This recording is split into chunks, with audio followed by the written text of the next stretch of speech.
program, because normally we normally have seminars on Telegram. I invite people, and I want to tell you, this year is going to be loaded. We have mapped out people that we are going to be inviting. We're not just going to be focusing on nursing. We're going to be focusing on secular life. We will even dive into politics at some point, because we're going to invite somebody who is also into lawmaking in Nigeria to come and talk to you guys about how Nigeria can benefit from you people coming over here. So we have a lot of things in stock for you. So stay tuned in our Telegram, because a lot will be happening in Telegram this year. So do not miss any post that we make there, because those posts will be containing vital information of when meetings like this is going to hold, okay?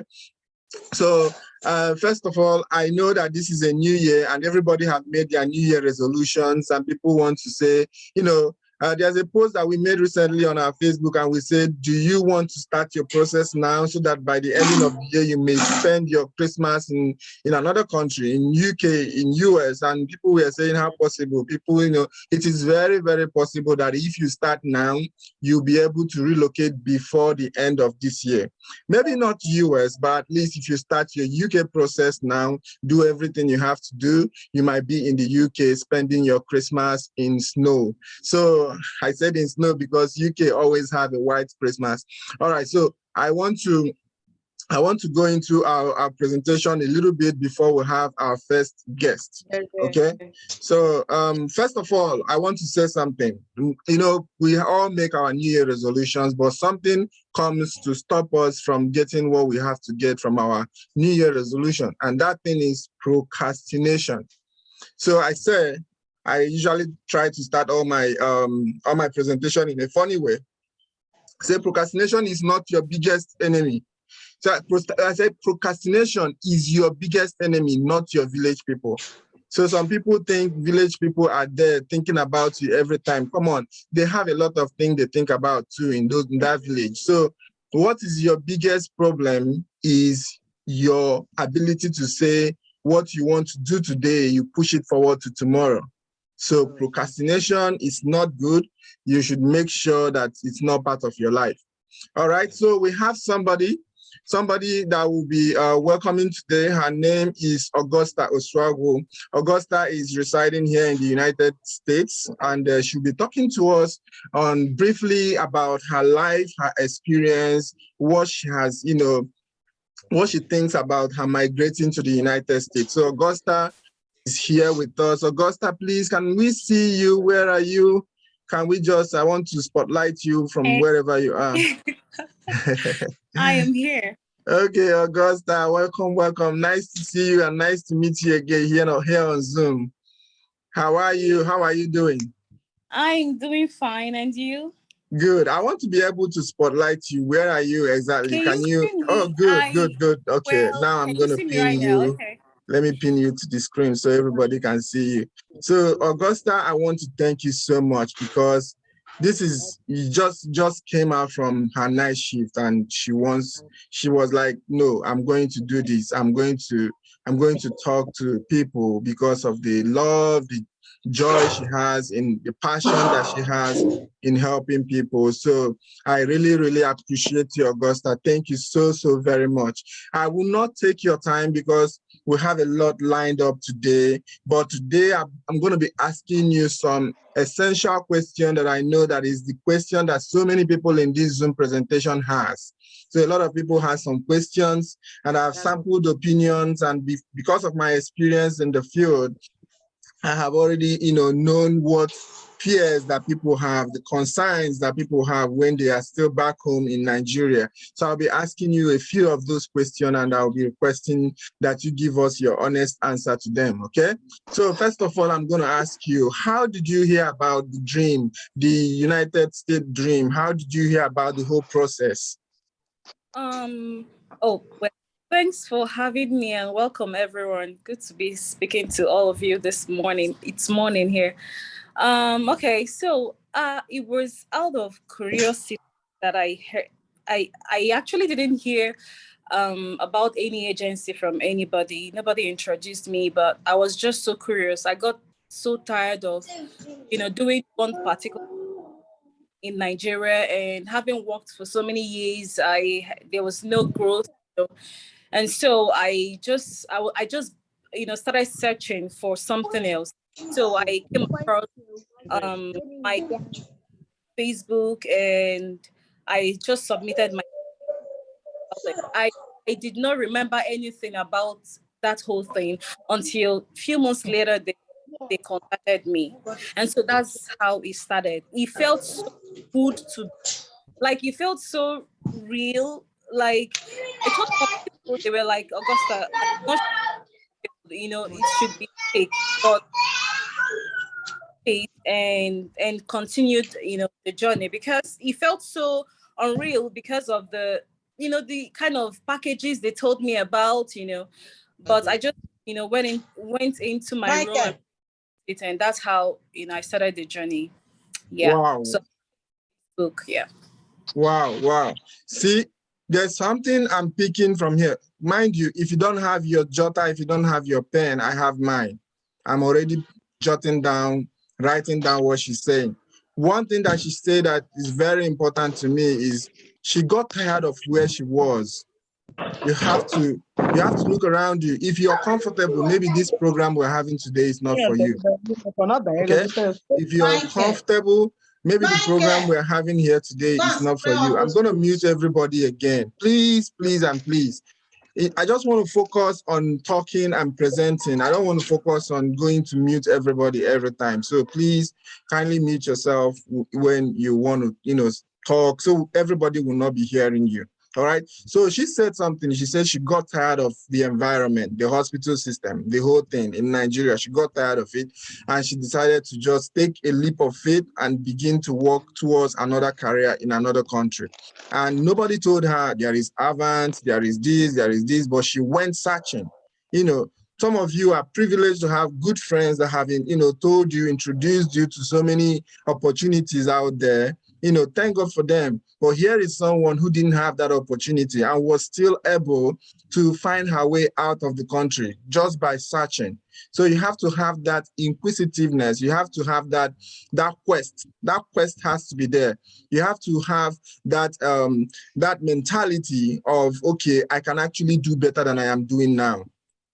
On my career, I have actually met people who say we are okay, we are comfortable the way we are. We are ACNO, we are this SNO, and we are okay. We don't want anything. All I want to do is to pursue the next promotion in my hospital and see if they can add 30,000 or 50,000 to my salary. That kind of thing is still a prospect and is an improvement, but it depends. If that is your goal, if that is what you want to do, that's okay. But for today, we are talking to people who are very much interested in migrating, and we are sharing life experiences from people who have done so. Okay. So thank you very much, Augusta, for that answer. I have actually picked something from there. People, you have to search. You have to really search. Okay. All right. So how long did the whole thing take you for you to complete the process? How long did it take for you to finish like the whole process of relocating? How long was it? So I would say one thing, okay? How will I put it? So when you want to grow, you should be ready for unforeseen circumstances. And so that's why you should build your courage and your faith in what you want to do. So another thing I want to point out before telling you about myself about my story is that you shouldn't compare your journey with another person's journey. It is very, very different. Like the way our destinies are different, our lives are very, very, very, very unique. And so is our journey. Now, my journey was a very unique one. I signed up my contract, should be July 2017. And the whole thing started at some point. I had hitches here and there. And from nursing council to NCLEX to everything, to cut the whole story short. So I wrote NCLEX in October 2018 after the whole wait. Then after writing NCLEX, from 2018 October that I passed NCLEX. When I arrived America was 2021. I don't want to bug you with the whole story, but it was hell. Like, it was so bad. Like, at some point I became frustrated, I became depressed. A couple of my friends told me that I am very strong, that if they were to be in my shoe, they would have just given up.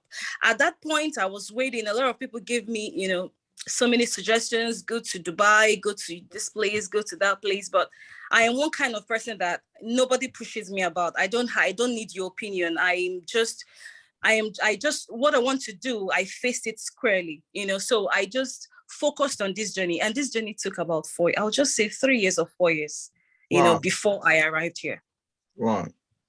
Wow. Oh, this is actually one of the I remember your case so well. This is actually one of the very peculiar cases. So I have seen candidates that, they get into the process and everything goes like boom, boom, boom, boom, boom, boom, boom. They're in the United States. Within 10 months, everything is like almost done and they are packing their bags. But I've also seen candidates that at every step of the process, there is an issue. I can remember so well somebody that met me after filling CGFNS form, filled the wrong CGFNS form. We have to start calling CGFNS and sorted that one out, and that one went. And that candidate also went to do the verification with Nursing and Midwifery Council. Lo and behold, there is a change in date of birth. So the candidate has done, went to council before to change, date of birth, or I don't know what happened, but the date of birth in her license is not the one that council has. Another problem. We started, this thing takes time before we unravel the situation, know what we're going to do, solve the problem, and boom, another thing. We went into fingerprinting, another problem. The candidate have had issues with her fingerprinting before. Her fingers were not printing very well on the card because the grooves on the lines on her thumb were not showing very well. Big problem. We have to start going through that again, studying the situation. Has it happened to anyone before? What did they do? And the rest of them. So people have different stories to tell. And like she said she was not going to bug us with that story. But the thing is, if you are committed to a process, put your mind to it. You understand? If you're committed to a process, put your mind to it. Before you know it, you'll be arriving at your destination. It's not for the feeble-minded, it's actually for those who are strong, as Augusta. All right, Augusta, thank you. How would you compare the Nigerian hospital and the US hospital working environment? I know they are more than us, but I know you know where I'm going to, okay? There is no comparison. It's like, but just let us know your view. Okay, so, well, I would say that I would say that I'm privileged to work in, a very good place in Lagos, in Lekki, Lagos. So somehow, the different thing is the environment is okay. The different thing with Nigeria is that we have a lot of documentations here, and you have to be very, very, very, very accountable to what you're doing here. Accountability here matters, and responsibility. You have to, like, how will I put it? It's how, like, the practice is almost the same thing, because the skill you have down there is still the same thing you're going to do here. Just that back in Nigeria, we weren't making use of all those skills, and we didn't know how to put them in. We just allowed the doctors to do, some of the things. I know in Nigeria, we do our assessments, we assess our patients and we tell the doctor, okay, this is what is happening. And the doctor comes to do, kind of confirm the assessment for you. But here in America, you are the one to do the assessment. And so when you do the assessment, you'll be the one to tell the doctor, this is what is happening to the patient. And the doctor is now going to, kind of give you orders based on the assessment you have made. And everything you do has your signature.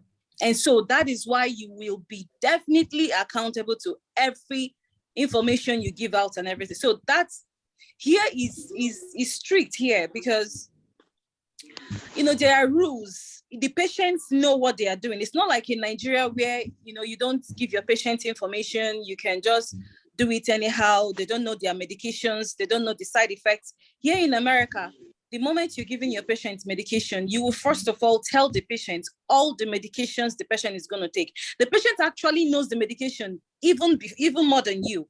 And if you don't tell them, they're going to tell you that they don't know what they are taking. So you will definitely teach them. You will do your assessment, thorough assessment, thorough patient education. And the patient education is continuous. And this is different from what we have in Nigeria. In Nigeria, we don't do patient education. Like, it's very rare. I've worked with some colleagues that we don't usually, teach the patients the medications, the side effects and everything, but those are the things we do here. So all the patient bill of rights that we learned in Nigeria, just know that those are the things we are going to practice here. And that is quite different from, Nigeria. Another thing here is, the financial aspect. It's a wide margin. So I like to talk about this part because that is the motivation, I'm telling you, without it, we won't be here. All the jargons I'll be speaking, the whole accountability and responsibility and everything, it is very tough here, like extremely tough, very, very tough. It is tough because when you know that whatever thing you're doing, your license is at stake. Something happened to me this morning and I almost cried. I just had to leave the hospital and rush back because of the meeting.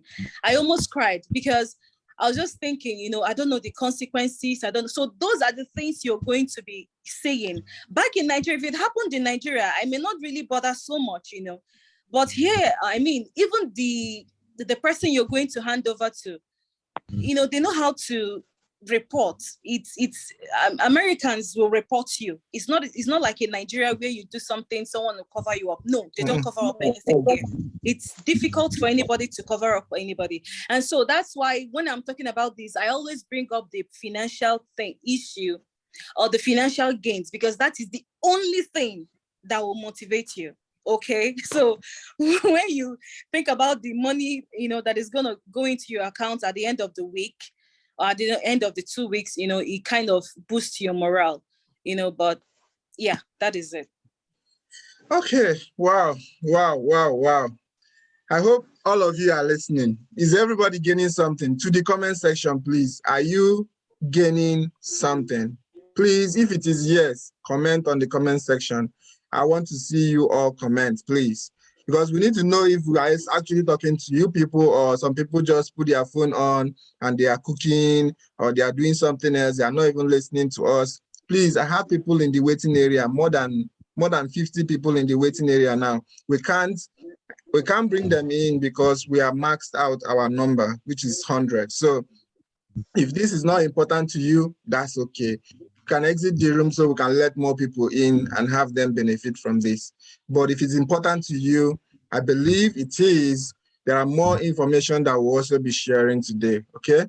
All right, thank you so much, Augusta. You're actually exposing our minds and broadening our scope, Thank you so much. I want to ask you one more question. Is it, how is your shift like? Do you do 12 hours or 8 hours, or which one do you do? Okay, so well, literally here in America, what they do is 12 hours times 3 days.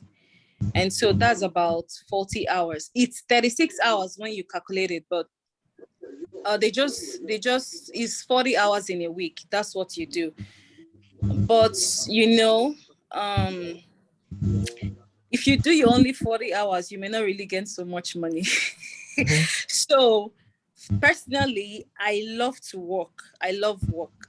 I don't know. I didn't know that I love work until I came here. We love the motivation. Yeah, so despite the whole risk that we are exposed to when we go to work, because definitely when you get to work, you are exposed to a lot of risk. When you get to work, You can face the patients. They can curse you. They can do anything to you. So some people might even tell you to reduce the extra shifts that you're doing, kind of in a way to protect yourself. Okay.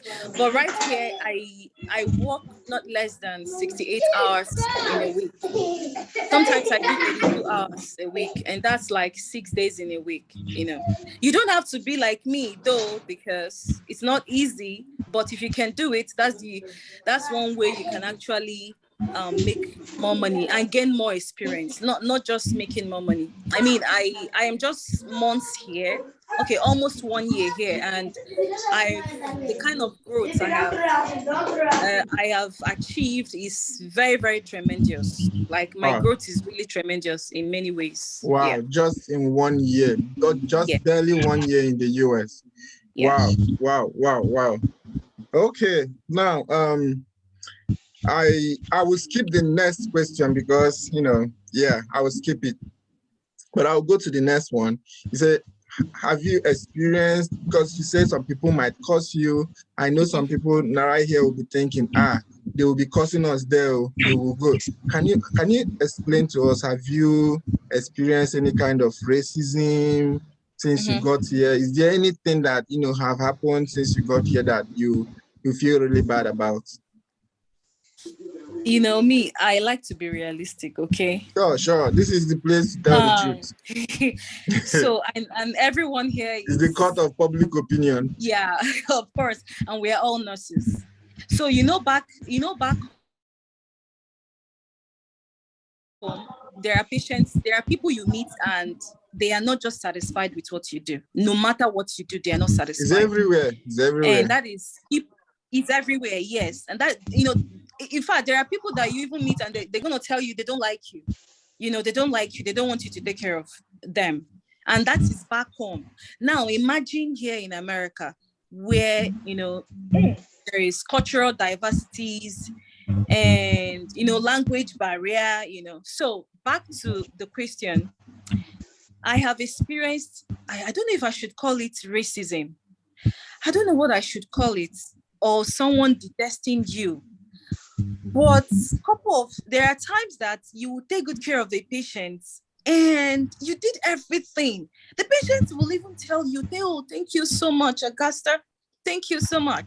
And then you come back to take care of the patient the next night, and the patient, and they're going to tell you, oh, Augusta, you're not going to have so room again. And you'll be like, what's the problem? No, the patient says he doesn't want to see you, or she doesn't want to see you. And you'll be like, but there was no problem. And every other person will be like, yeah, I mean, there's no problem. And, you try to make more inquiries like, did anything happen? Did the patient complain about anything? They'll tell you, no, the patient didn't say anything, but the patient just says, I'm not comfortable with you. It happens, honestly. And let me tell you the fact, just build your emotional strength is very, very important. If you're going to work in a Western world, you have to build your emotional strength. You have to be strong emotionally and psychologically, because there's going to be a lot of things that are going to break you. They're going to make you lose your courage and even make you doubt yourself, make you lose your confidence. I don't know if I should tell you stories, but I mean, this is just, I don't know, this is just, the kind of things that will happen. There was one that happened recently, and the patient just told me, I didn't do anything. Like the vein infiltrated, I took off the vein, the IV access, and I came back to put it on, and she says, Augusta, and she says, no, I don't want you. You stay there. I don't want to see you. I'm like, what's the problem? Then the relative called and says, my mom was hurting and you didn't go to see my mom. I'm like, but I had another patient. I had 6 patients all to myself, no assistants, no CNA, nobody, just me to 6 patients. I don't want to tell you the conditions that the patients have, but 6 chronically ill patients to myself. And so I had a patient that was going to fall. And if your patient falls here, it's a big crime. Issue. Yeah, it's a big issue. So when your patient is telling you that she has pain and the patient is going to fall down, you will just rush to the one that is going to fall down before going to the one that has pain. Yeah. And this was what happened. I mean, I had to go and assist the patient to go to the bathroom. I was in the bathroom with the patient, and the next call I heard was that, oh, my patient is complaining of pain. And I'm like, I mean, I've done everything. I've taken off the vein, the IV access, nothing else. Okay, let me be done with this patient. I'm coming. And I had medications that were going to be overdue. Remember that I'm just with the second patient. I have 4 other patients with medications, okay?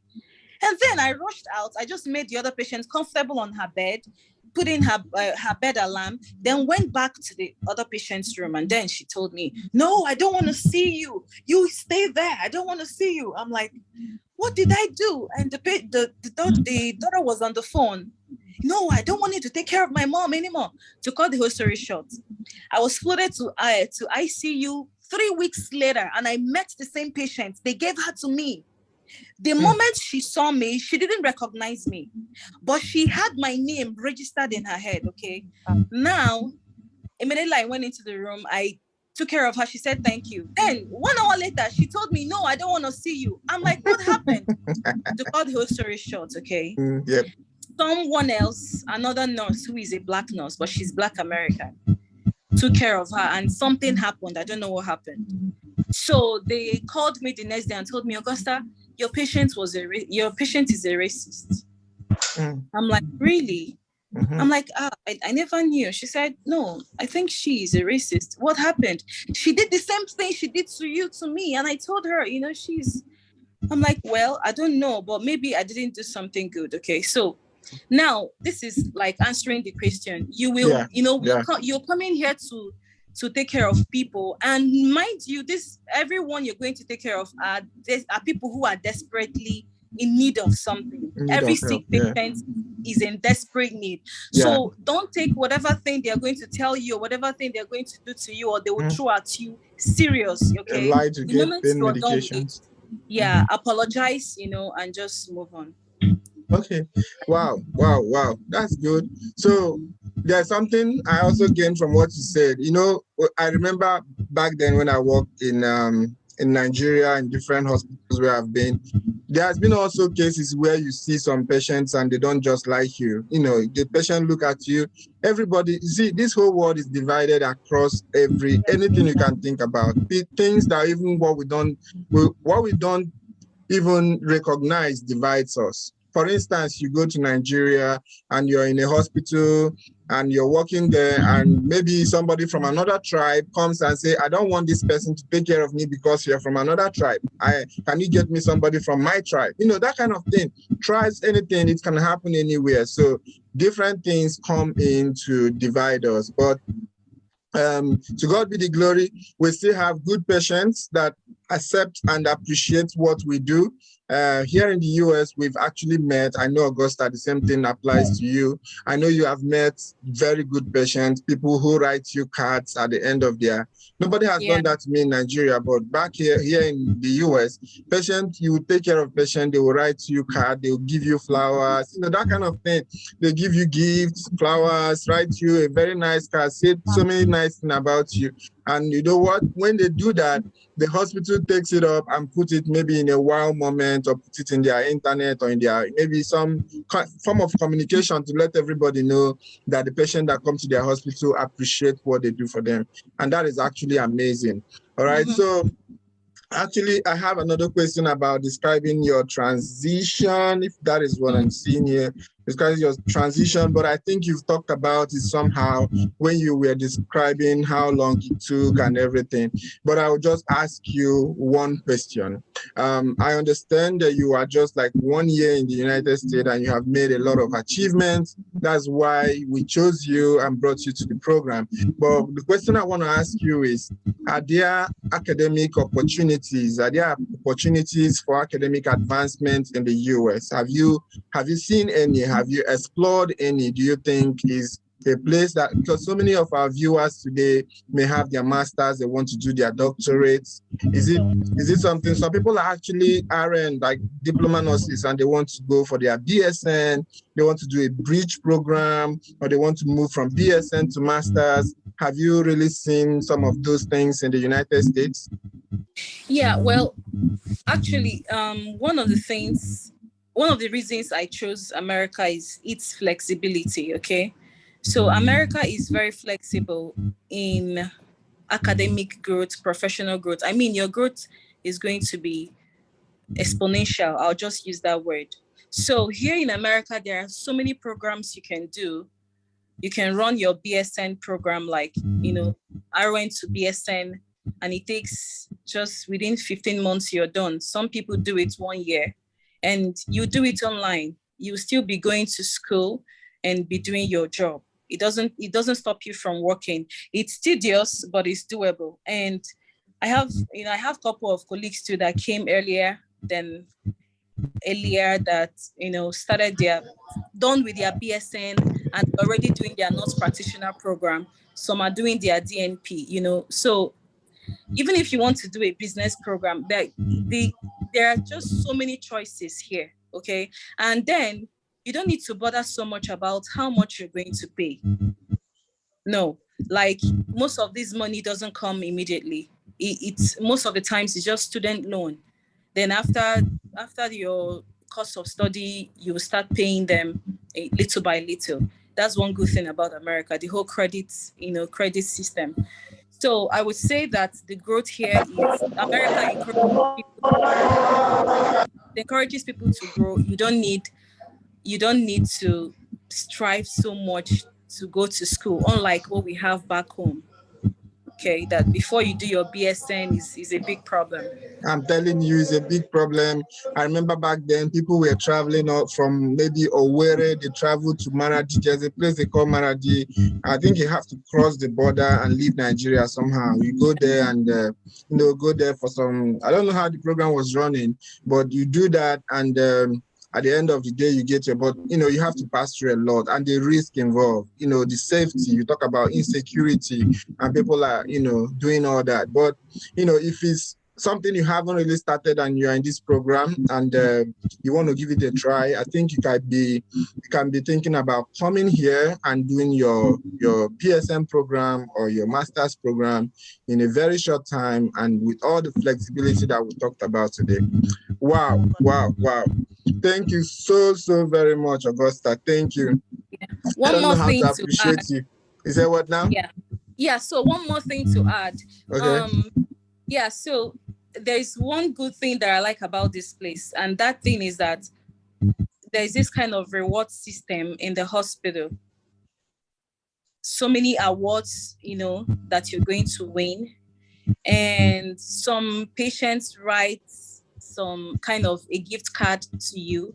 Like sometimes when I meet some people that are difficult, then I also meet the very good ones. So when I go to work and I see my name on the board, saying thank you so much, Augusta, you took good care of me. I even had a patient that told me that, that he's gonna give me a very good thing. But because this is America, you have to be very careful. So I just said no, I'm not interested. That I just said thank you. So the point I'm trying to make is that don't think that it is a place where nobody appreciates you. They actually appreciate us here more than back home. Back home, people will nobody is going to give you any award. There is nothing like motivation. They are not going to motivate you in any way. But here in America, I have some colleagues that came here, and in a few months they got award. When I arrived here, just in like 3 months, I got an award, So, and those things really motivate you. So when you meet the difficult ones and you think about the awards you got from other people and the Thanksgiving and some of the cards bearing your name on the board, you come to work and see your name. Some people might even make kind of a craft design with your name, saying thank you with your name on the board, So when you see all those things, you'll be like, oh, thank you so much, So just to add that, it's not like it's it's not like it's a system that does not appreciate you. The system actually appreciates you. Yeah. Thank you so much. So I would like, I don't know, just one person because of our time. I'm keeping somebody from Canada in keeping him waiting, and I don't want to keep him for so long. And I would just like one person to ask a question to Augusta. And when we take that one question, Augusta will give us her last remark, whatever you want to tell people who are back home preparing and planning, you just tell us that. But one question. So I will go to the comment section because okay, let me just give that person the benefit of doubt. How are we going to pick the person? Okay, so I will ask everybody that is raising their hand now to lower their hand. Because I don't know if your raising of hand is due to a question you have now. I see people have been raising their hand for a very long time. Can you all lower your hand, please? Those that are raising their hand. And I would like to find out if Iwuji Joan and Okonkwo Basil and Jones Esther, Eberechubu Ife Onu, I want you all to lower your hands. If you have question for Augusta, you may raise your hand so that we can take the question, okay? All right, so we have Jacqueline. Jacqueline, you can unmute yourself and ask your question. We'll just take one question and we'll move on to the other events that we have today. Jacqueline.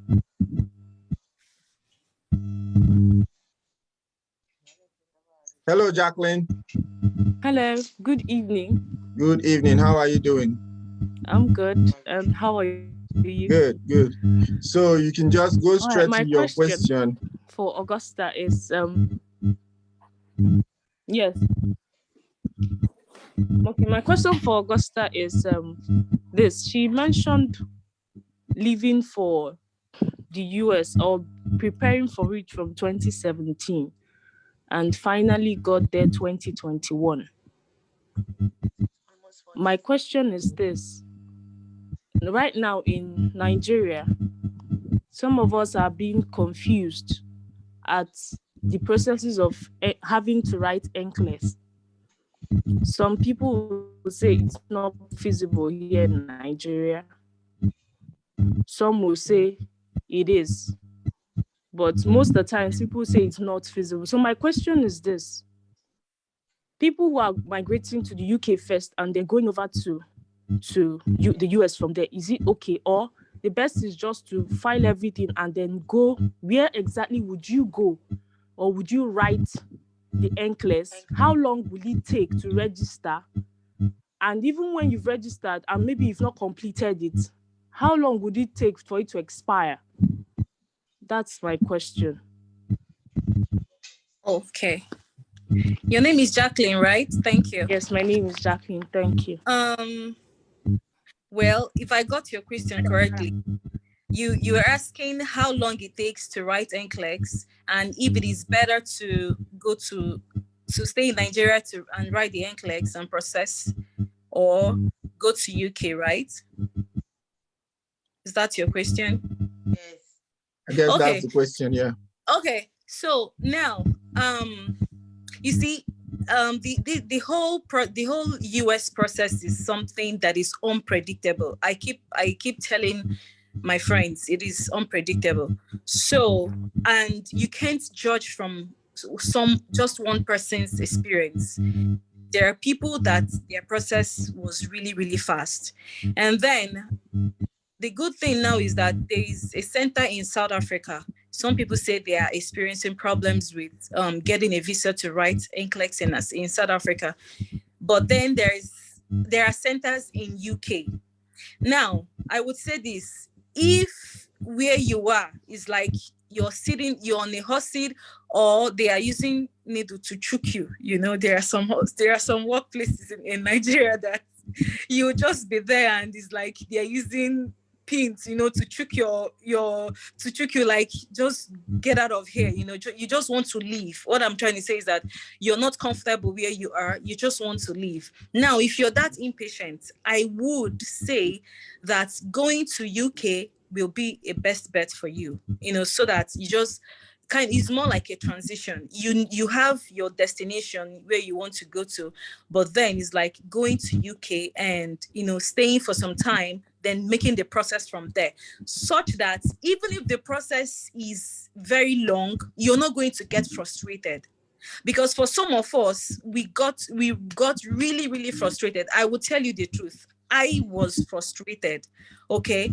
But if I was in UK, maybe it wouldn't have affected me so much, because I would still be working there, being at least in a good environment, and still be making my money. So it depends on what you want. It just depends on what you want, what your dream is. For me, I didn't want to go to UK. I was just telling God that I just wanted to go to America. Yeah, that's why I waited that long. Okay, and to add to that, thank you very much, Augusta. To add to that, actually, people complain of not getting visa right now, but as I'm speaking to you, some people are getting visas. Actually, it depends on situations surrounding you. There are so many things that goes into getting visa right now, especially UK visa. And I've organized a training for all the DNA students this year. And I went into telling them times with that number to start building their accounts, start saving. UK doesn't want to see that you want to travel and somebody dumps money into your account and you go to embassy and say, I want to travel to the United Kingdom. It's going to look like you want to run away from Nigeria. So they will not give you visa. But people who have credible account balances, they are getting visa. I've seen several people that when I review their application, because we do the visa processing, when I review the application, I'll be like, this person has 100% chance. But some others, when we review, we'll come back to you and say, please, can we change your visa from going for NCLEX to like going for tourism or going for, and some of us, go into like a loggerhead and you say, okay, just do it for me like that. And we just do it. And at the end of the day, you find out that it might not be a good result. You understand? So there are so many things that goes into getting visa currently. You understand? But there are centers that are opening up. A center has opened up in Turkey, but currently the center is closed temporarily because of the capacity of the center. They are only able to administer exams to 4 people at a time. So that's a very small center. So they closed up temporarily. I believe they are working on expansion. That is my best guess. I've already contacted them, and what they said is that they are opening up soon. So hang on there. If you have actually gone so far in your process, I would say hang on still. There's a center that opened up in Israel. So this center that opened up in Israel is a good one. It's an advantage, but our problem is that Israel is not a country you can toy with. You understand? It's not a country you cannot, go out there and say, I'm getting their visa, and it works like that. You understand? So we are also looking at centers in India that we have already written out before. We want to go back to India now and start applying for people to go to India and take the exam. Especially those ones are not privileged to have enough account balance in their account statements. So we are working things out. I would just say stay tuned, because whatever we have a breakthrough, I'm going to come out and share it so that everybody will know. But for now, I'm not going to have everybody just go into something I'm trying out. So I have just 2 people that we are trying out with the Indian Center. So once it is a success, then we can let everybody know. Like Turkey, we had one person that we sent to Turkey on the 8th of December last year, and she wrote her exam in Turkey. She passed her exam. She's actually currently processing to come over here to the United States, but the center got closed after December. So all these things they are all your own stories. So Augusta's own story will be different. So she was actually affected by the presidential proclamation, sometime 2020 and the rest, and 2019, and that stalled the process for a very long time, and she was affected. Myself, during my own process, I was affected by what is it called? The visa bulletin. The visa bulletin were not current. Nigeria was not current at the time. You understand? And I have to wait on the line and wait for us to become current before I travel. So everybody has their own stories. I believe this is just a little challenge you're having on your way, and I don't think it's going to last for so long because everybody is busy putting head everywhere. And believe me, once one clicks, everybody is going to know, oh, this is the place to go, and everybody will go there and write. Every attempt we have made to make Pearson View have a center in Nigeria has proved abortive. There are so many reasons they have given.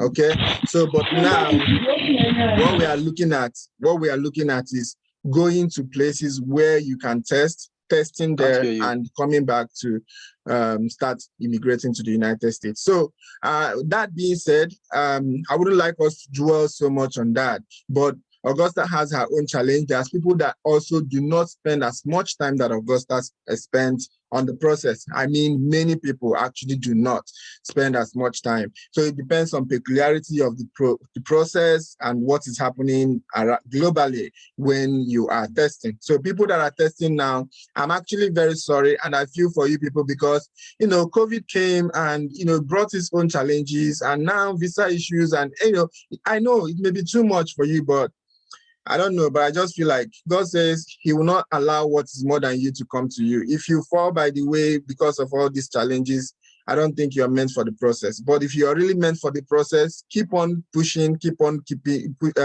keeping on. And I believe before you know it, you'll be where you want to be. So Augusta, last comments and last words from you, please.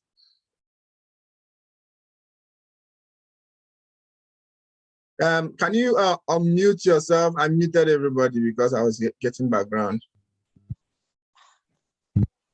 Okay. Hi everyone again. So I will reiterate what I said. Keep your faith strong. Make sure your eyes is on the goal. Coming to America or living Nigeria is a very good a very good step that you're going to take. Not just for you, for your children, for your entire relatives. And I will tell you again that I have grown. And the growth is not just financially. The growth is everywhere. Like I would say is an 88% growth. Let me not give it 100%. Okay. So because you know what you want to achieve, do not let anyone distract you. Be serious with your studies. Now, when I was preparing for my NCLEX exam, I had to leave my house for 12 weeks. I did not sleep on my bed for 12 weeks. This is different for some people, but I am the kind of person that I get distracted easily. So I left my house, I left my bed. I was sleeping in a library in Lekki for 12 good weeks. And so this is just for me to achieve something. And at the end of the day, I achieved it. So the reason I pointed this out is for you to keep your eyes on the goal. It is very important. Anything that is going to cause you distraction and make you not to pass the examination, please push it aside. Because at the end of the day, you're going to be the one to reap it. Honestly, you will reap it in full and enjoy it too. You know, see the way I'm shining. Hey.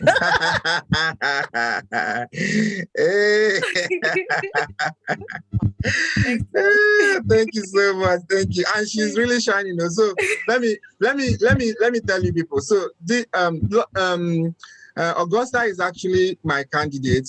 We've been together. That she missed that point, and I'm not happy you missed it. You didn't tell them that we were together in your NCLEX. No, boss, let me say that one. Let me say it myself. Let me say it myself. Okay, everyone. Boss Decency is my sir. I call him sir because, you know, Boss D started this class with nothing. Like it was just his love for humanity. I would say that he started this.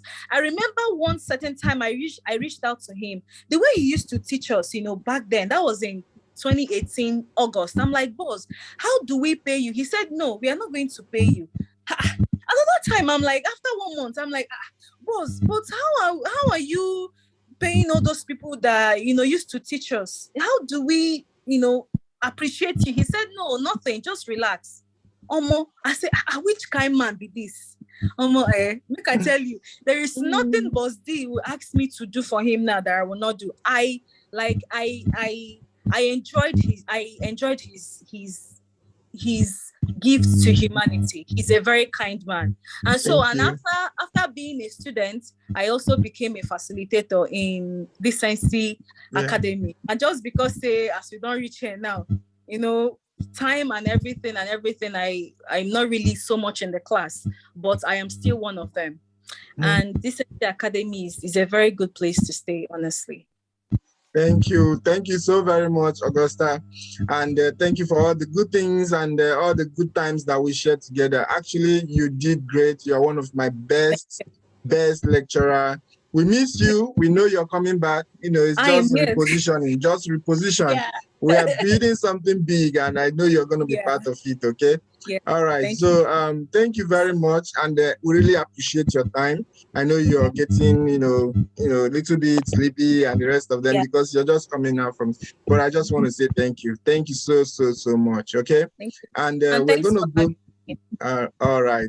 So guys, on the comment section before Augusta leaves, if you want to say thank you, please go to the comment section, say thank you, then she will read it, and then before she leaves us. But while we are doing that, while we are all saying thank you, I want to welcome someone else, very important person, very important. I mean, this guy has, he has been like a very great guy. He's a nurse leader. I've known him for so long.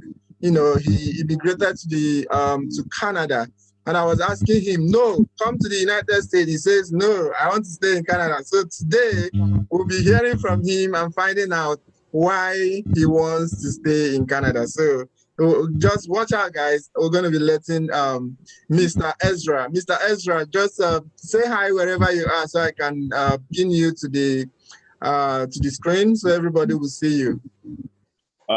Hi, how's it going, everyone? Can you hear me? Yeah, man. How are you doing? Good to have you, man. Good to have you. It's a great thing you're doing for humanity, man. And I can't say that a lot. It's a great thing you're doing for humanity. Thank you. Keep it up, bro. Keep it up. Thank you so much, Ezra.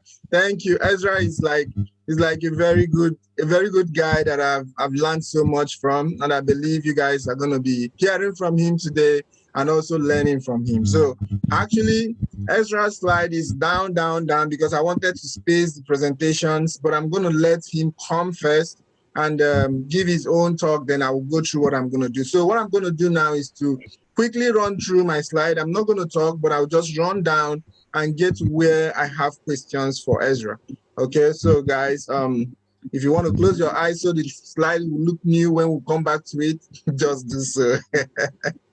Okay, so I think I have you here. No, I have Ezra. Yeah.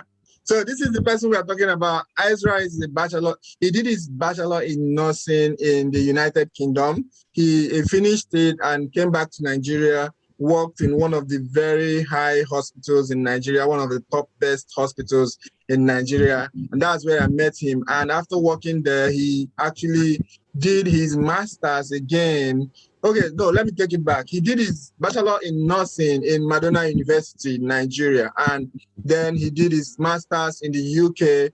And now he is in Canada. So Ezra, actually, you have traversed the whole world. You've gone from Nigeria to UK, back to Nigeria, and then you went back again to Canada.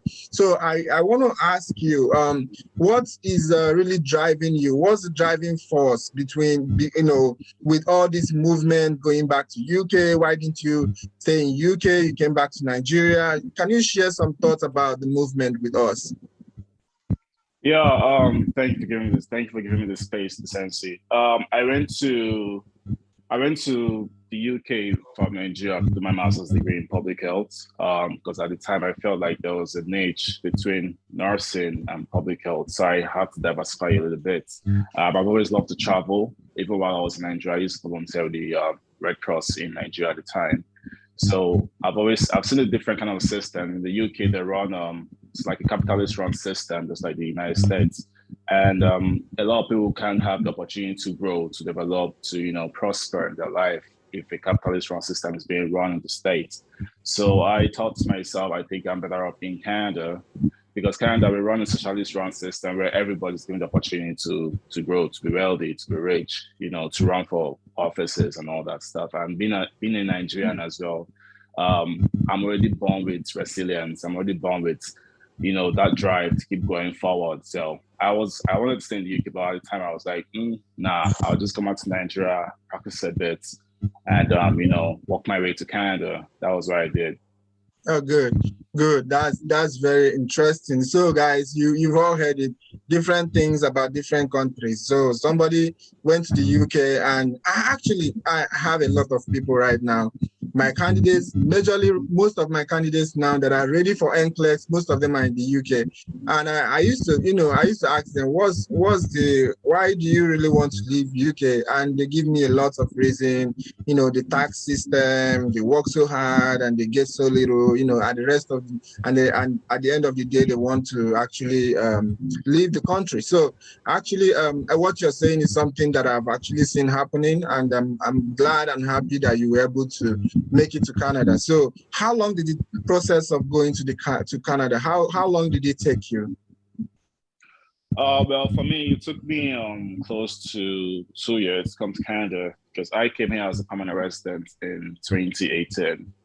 At the time in Nigeria in 2017, I started my process to come in here as a nurse, right? My original plan was to go to the States through Avant. I got my ACT test in October 2017. But it was at the same period that I had my ITT from the Canadian government to apply to coming here as permanent resident. So I was like, do I go to America? Do I go to the States? Do I go to Canada? And I was like, no, I don't really like America for all the current policies that are going on in America. I think at the time we had Trump in power, if I'm not mistaken. I think it was Obama we had in power at the time, but I was like, no, the American system is it's not something that I agree with. I don't like the way that the country is run. I don't like the ongoing issues. I don't even like what Black Americans are doing to African Americans or doing to Africans of original descent, like people like myself that immigrated from Nigeria, for example, to the States. I wouldn't like that. So I was like, I better go to a country where I know that I'll be able to grow as a person, and I'll be able to, achieve what I want to achieve in a short duration of time. So that's the reason I was like, let me plan to come to Canada. And this process took me 2 years from when I started applying for my PR to coming here in 2018. Good. Wow. That's nice. And I'm actually very, very happy that it took you 2 years, because I've seen people who stay in the process for longer than 2 years, but yours worked out I feel it's worked out like really quick, compared to, it's like a residence visa, so it has to go through processes and the rest of them. But I'm really glad it did go through. But I know Ezra actually went into UK, he went in and started, sitting for boards and the rest of them. And now, glory to God, he is a registered nurse in Canada practicing. Ezra, do you still want to come to the United States? Because I have a room that nobody is using in my house, so you don't have to pay any rent to anybody. I'm telling you. I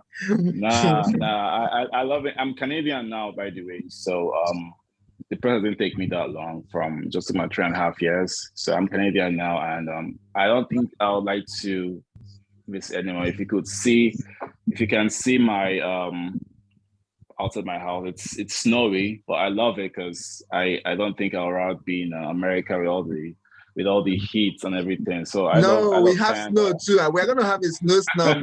Today we're gonna have a snowstorm. So we have snow. We have all that good life and everything. So, but my question is why Canada and not US? That's number one. And number two, compare the hospital system in Canada and that of Nigeria. And I know you've worked in both places, but I don't know if you will have something to say though, but you worked in one of the top most hospital in Nigeria. So, but I know you still have one or two things to say about the system. Okay, why Canada, not the US? As I said, I look at things from a holistic view, from politics to current affairs in both countries, and that's why I decided in 2017 at the time that Canada would have been a better option for me to live in, not just because of the healthcare system, but because of politics, but because of just being able to live and thrive in the place. So that's the reason why I decided to choose Canada to settle down in, basically. With regards to the healthcare system, I've seen how it works in three continents. When I was in the UK, I was a public health delegate with UNICEF for my university as well, and I volunteered in hospitals. I have exposure to the NHS in the UK, so I know how it operates. And if you were to say to compare, well, the healthcare system in Nigeria still has a very long way to go, in terms of, everything, to be honest. In terms of everything, to be honest. Yeah, I worked in one of the best hospitals in Nigeria at the time, but it wasn't still enough. I mean, there are a lot of loopholes that we have in Nigeria. We're doing our best, but then again, it has a lot of loopholes as compared to Canada or the United States. I mean, there's really no comparison if we're looking at it from a larger perspective. There's really no comparison, to be honest. Wow. Okay. All right. So one day I'm going to still, and I plead with you to oblige me, I'm going to invite you again, and we're going to talk about what we are going to do to make Nigeria better. Because the essence of becoming big and becoming whatever we are is that we rub it off on those people that are close to us, and that is where we come from. So when we go out, get all the exposures, one day I'm believing God that he's going to make all of us come back to ourselves and say, okay, we're going to go back and make changes here and there. If not for anybody, not for the big man that can afford, good life and travel abroad, but for those people who are in the rural areas who cannot afford, good something. So I'm always thinking about how to help. But one day we're going to bring you in and we'll share your view about what we can do to the Nigerian health system. Sure. And I'm going to be bringing some of the people from Nigerian health system, maybe those policymakers, so that they can hear what we are, what we are saying that they could do better, from what we have gained from here. All right. So did you travel with your family, or is the visa that you got from your process, was it supposed to, if you had families, was it supposed to take care of you and your family on that visa? Okay, I came to Canada as a permanent resident. So I used the Express Entry program in 2017 to apply to come in here. Yes, it covers my immediate family. I'm single, so that will literally mean my parents and my brothers and my sister, whoever I had on my list. Coming to Canada, there are a lot of ways to come to Canada. But the permanent resident Express Entry was the one I used, which was the best way for me to come in here, which was quicker for me as well, because I was meeting all the requirements. Coming to Canada as a nurse, there are a number of ways to go about it, but the first thing you have to do would be to apply to the board. It's called the National Nursing Assessment System. So it's basically what CGFNS does in the States. They literally just go through your transcript, your documents, and afterwards they give you a time frame to come here. They don't help you with visa or anything like that. They're just able to process you and say, okay, you want to join this board of nursing, I want to join that board of nursing. As we call it here, provinces. So that's how it works in Canada as compared to the US. And the process to come to Canada is very stringent, I must say. As a nurse, the red tapes are a lot. There are a lot of red tapes to come to Canada. I find coming to the US super easy than migrating to Canada as a nurse, because in the US it's very, very easy to come in, as a nurse, right? Joining agencies. But in Canada is different because we have different provinces. And these provinces have different jurisdictions and they have their own different laws as to what works in this province or what does not work in this province. So it goes by province to province in Canada. Okay, wow.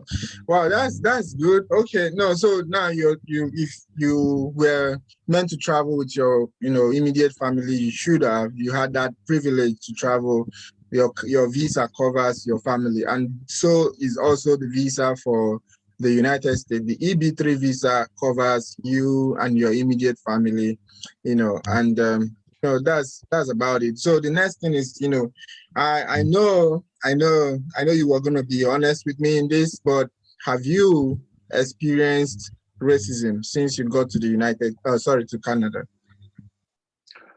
Well, to be honest, I've not necessarily experienced racism. There is racism for sure in Canada. It's not as pronounced as it is in the States or in the UK, but there's what we call subtle racism. It's racism in gestures, in thoughts, in even in giving out names, or just in certain verbal gestures that people give. But yeah, racism is something that happens. But personally, I have not experienced racism. Okay, wow. So now, see the contrast. In the US, somebody that we had was actually saying her experience, and we all heard her. And here is Ezra, has been in Canada. For how long have you been in Canada? It's about 5 years? I think it's about 4 years now. 4 years now. And for the 4 years that he's been in Canada, he has not experienced racism. I'm saying this and I'm asking this question because there's a friend of mine. I've been pushing for him to come out and, come out. Let's help you to come to US. And the reason he kept giving me is there is so much racism. There is so much racism. Those people racist, this. And I'm like, I'm here and I can't see what you're saying is not happening to me. And the guy was, no, there is so much racism. You have to get there first before you start talking about what is happening there. Because some people will stay at home and know what is happening in the markets. You understand? But, this is hearing from the horse's mouth. You're hearing from somebody who is in Canada right now and is telling you for 4 good years, there is nothing like pronounced racism that he has experienced. So that's a good thing, and that's good to know.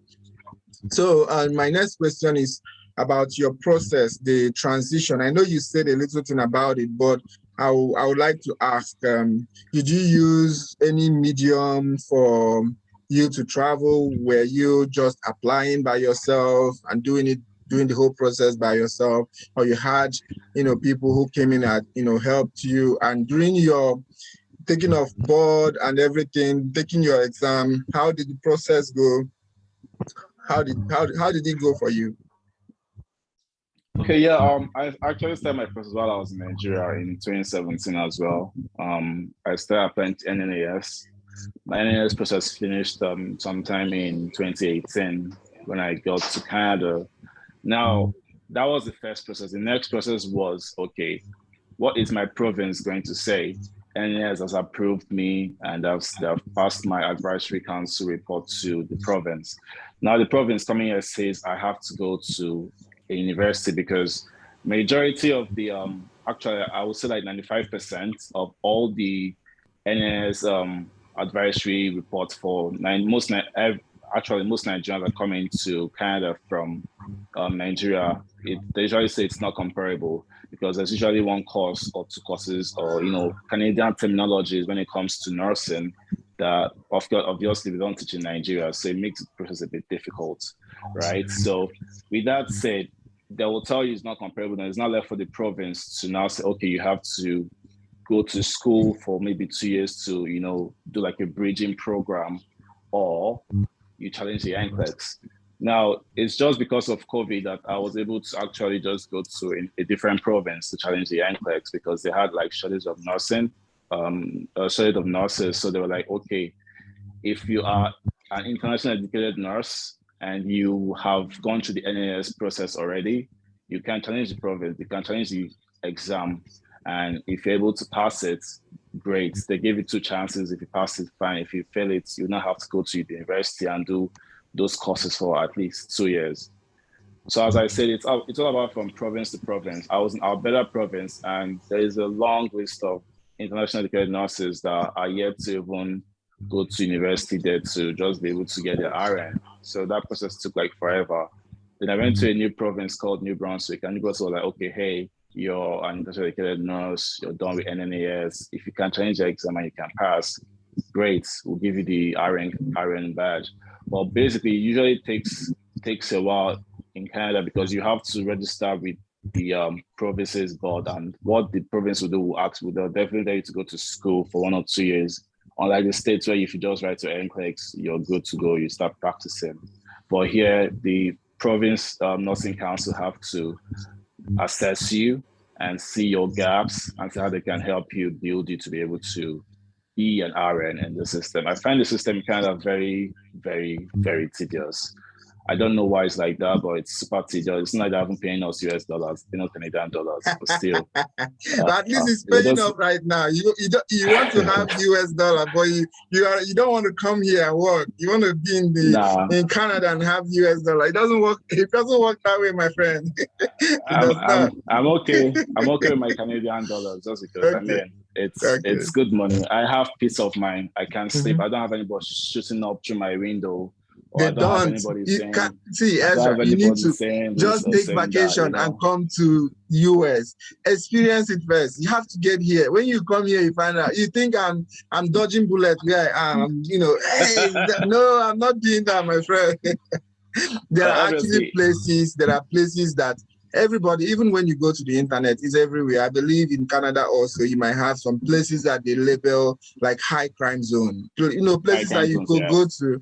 Yeah, and but there are places you go to and you'll be safe. So it's like that everywhere. Even in our dear country, Nigeria, you dare not go to the northeast. It's still there. You still find the Boko Harams and everything. And I think the whole is a national or global phenomenon. So but I know some places are safer. But you need to come to Canada. You need to pay. I will pay your flight back and front, coming here and going back. I will pay it so that you come and have the experience. All right. Okay, Ezra, thank you so much. I think we are really doing great and we are learning so much. So I know you people are listening and I know you people are understanding what he is saying. Ezra has really changed so much. I know some people will be like, you should slow down now so that we can hear him. Actually, he's slowing down. He's not speaking like he would speak when he's at work because I really talked to him. I know how fast he can be with his tongue. So, but don't worry, he's trying to be a Nigerian in this forum, okay? Okay, so I also want to find out, are you people really benefiting from what Ezra is sharing with you? If that is the case, please kindly comment on the comment section. Just go there and just write yes, and we'll keep going. I'm waiting for you. I'm waiting to see you comment on the comment section before we keep going ahead. And Ezra, I want to appreciate you. You just came back from night shift, very tedious one, I suppose. And you are here giving back to the community, giving back to where you came from. That is something that I really cherish so much. And I want to say thank you.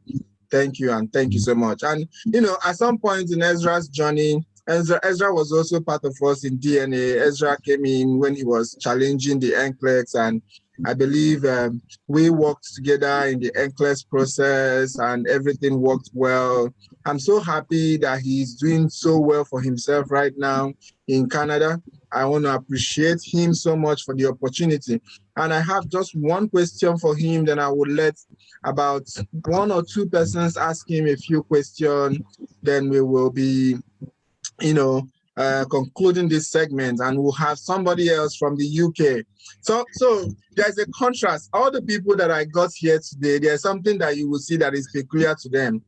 The first person said she didn't want to go to the UK. She was just bent on coming to the US. So that was her decision. And you see, Ezra wants Canada, and that was his decision, and he made it to Canada. He's living his life. He bought a house. Sorry, I'm exposing your successes, but you can't hide. You're a goldfish, okay? You cannot hide. You can run, but you cannot hide. He has bought a house. He's living big in Canada. He has his own place. He has his own. In fact, I don't want to go so much so that his life will be still safe, because I still want to have you here on the program. I still want to have you here on the program, but he's really doing good for himself. All right, so I want to say for Ezra, I just want to ask you this question: are there opportunities for Yeah, are there opportunities for career advancements, academic advancements in Canada? What are those opportunities? What can we gain if we come to Canada? Yeah, definitely. There are a lot of opportunities for career expansion, career growth, in Canada. You just have to have the required nursing skill and apply. Actually, you just need to have the years of experience. You could literally, if I was able to get 2 years of experience, I can say, hey, I want to go to school to get my master's of nursing and decide to pursue a nurse practitioner license. There are a lot of fields that are growing in Canada as well. We have a lot of nurses that are retiring next year or next year. So there are going to be a lot of positions that are available, that are vacant to go in as well. So in Canada, we actually want people to go to school, to study, to grow in their different careers. So there are a lot of opportunities from nurse practitioner to doctor of nursing practice to healthcare/IT to program management, all related in the health field. So the expansive opportunities to grow and develop yourself as a person or as a nurse leader or as whatever you want to do. There are opportunities out there and I'm just waiting for you. I think I should speak slowly. So maybe some guys can't really understand me, but I can speak very slowly. No, we are hearing you. I was just trying to make it just I can also switch to Pidgin if you guys like that as well. Do you still remember Pidgin? Haba. It's not Haba now is Hausa. Haba now is Hausa. I mean, do you still remember original Pidgin? Make we go there. I'm a Nigerian. I'm true, man. Make nobody I say this because it's funny. Me just lost. No worries. I'll say Nigerian. Welcome home, my brother. Yeah. We've always been Nigerians, man. And I'm proud to be Nigerian. I'm very proud to be Nigerian because I would not be able to achieve half of the things about it if I wasn't Nigerian. If Nigerian didn't give me that resilience, if Nigerian needs to be the difference between being smart and being street smart and being intelligent. There's a difference. Nigerians everywhere we go were able to prosper, were able to be the top of the game. I was in a Twitter space yesterday, and the guy was talking about how Nigerians and people from other African American countries are trying to come to America and they're taking their jobs and they are taking their livelihood. I'm like, yes, Nigerians, we are that's what we do. We go to a place and we dominate because it's in our DNA to dominate. Yes. So every single Nigerian that I know are doing very well. We don't come to other countries and we have placards and be begging for money on the street. Nigerians do not do that. Nigerians will get a job. We'll get 2 jobs if we have to, and we'll prosper. And that's what a lot of Black Americans don't understand, that because you have the bread on your table does not mean that if other people have the opportunity to get that bread, they won't take it from you. If you're being lazy about it, or if you're saying, oh, this is my right, I built this country, this and that. But then again, what are you doing to develop yourself? And that's where Nigerians come in. And we are very, very good at doing what we do. We're very, very good in reaching places that they would normally not think that Black people should be able to reach. That's where Nigerians are doing. That's where Nigerians are top in every single thing they do. Okay, thank you so very much. I know, there's a blessing in being African, but there is more blessing in being Nigerian. I'm telling you the gospel. Some of you might think, if you mention you're from Nigeria. No, the blessing of being a Nigerian is not what people will say about you. It's what you're able to do, what Nigeria has put in you. You understand? Let me tell you one thing. See, all the people we have here, we have over 100 participants on this Zoom meeting, and everybody that is here is aspiring to travel out. See, people from other nations, they cannot do it, even when you give them the opportunity. They cannot leave their comfort zone. They cannot leave their relatives. They cannot leave their mom, their dad. They cannot do what we can do. And I really appreciate the courage that we have as Nigerians to be able to step out of our, here in the United States at 18, the parents will be pushing the child, go out and hustle, go out and be yours, just go out and leave my house and so you can fend for yourself. But we in Nigeria, you don't need to tell us. It's we children that will tell our parents that, see, I need to go. I am going. And they'll be saying, no, I'm going to make it and I'm coming back. See, there's this kind of courage, this kind of notion that we have that so far we have our hands and our legs, that's enough to become successful. You understand? So that being said, I know that, we are privileged. We have so much blessings by being Nigerian. I'm not talking about natural resources. I'm talking about natural endowment, what God has put in us, and I want to appreciate that part of us. All right. So I will take 2 questions, and that will be from people who will raise their hands from now, so that I will know that the question, your raising of hands is from the presentation. So I'll just take 2 questions. If you have any question, raise your hand and I will let you speak. Okay, I have Galaxy X10. Who is Galaxy X10? Galaxy X10, you can ask your question, unmute yourself and ask your question, okay? We're just going to take 2 and we're done. Good evening, boss. Good evening. How are you doing?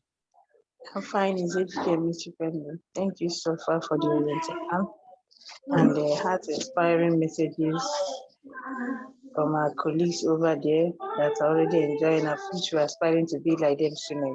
Thus, my question has to do with someone like me.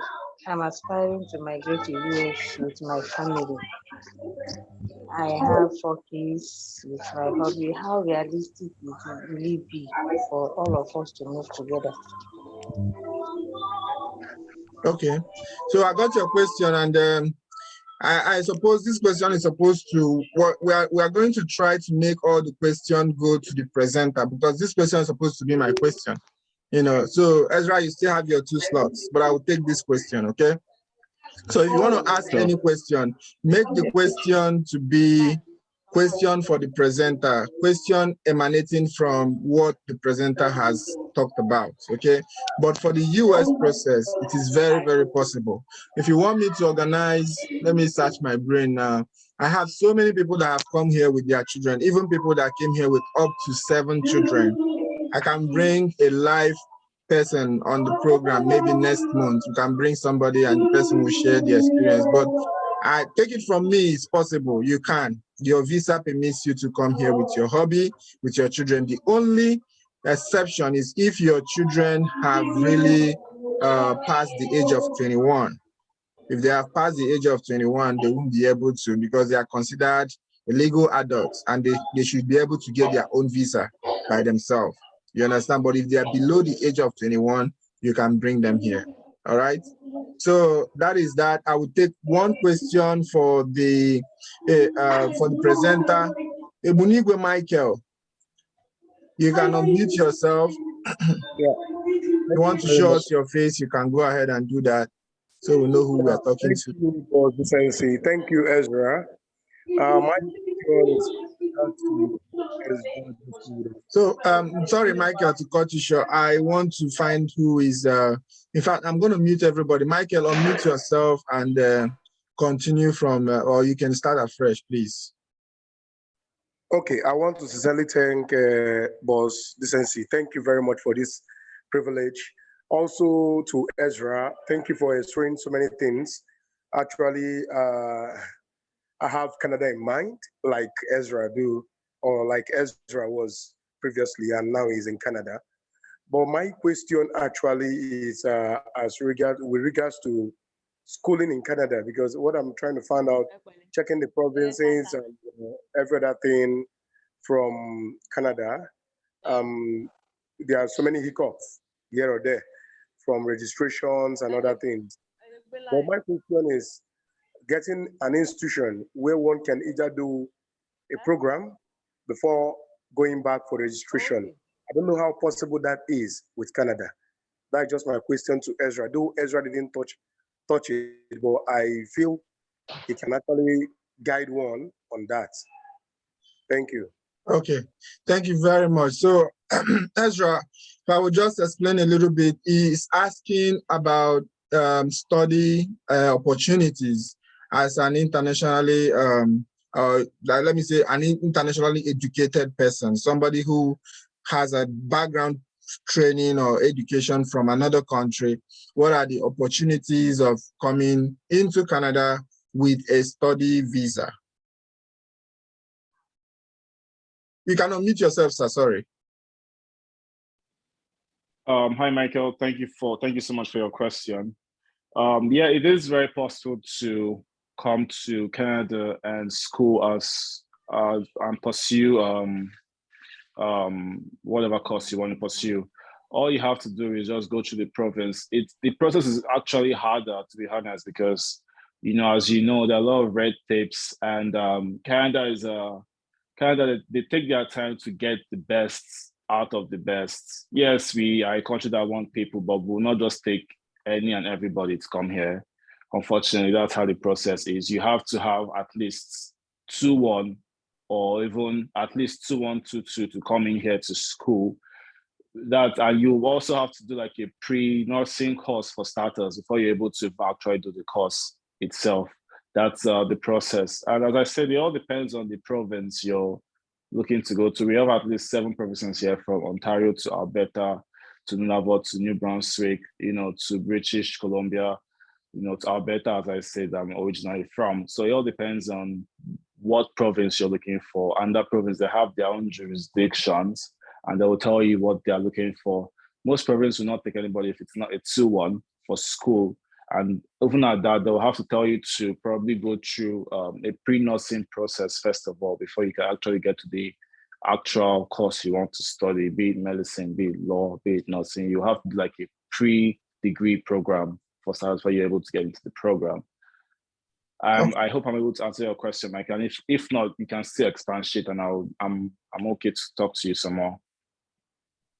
Okay, Michael, you can unmute and talk. Okay, Ezra, thank you very much for the highlight. Actually, what I'm actually looking at is a master's program in nursing, but specifically my interest is in Newfoundland or New Brunswick. That's just where I'm looking at. But my problem currently, I've tried to initiate an application, but my problem currently is what are the opportunities there? Like after the schooling, I really want someone that can guide me to explain some things about not just schooling, because after schooling, one would definitely want to stay back and have something doing, maybe apply for PR and other stuff. I really want someone to guide me. Oh yeah. So Ezra, in other sure. words, is it possible for someone to stay back after schooling and apply for PR?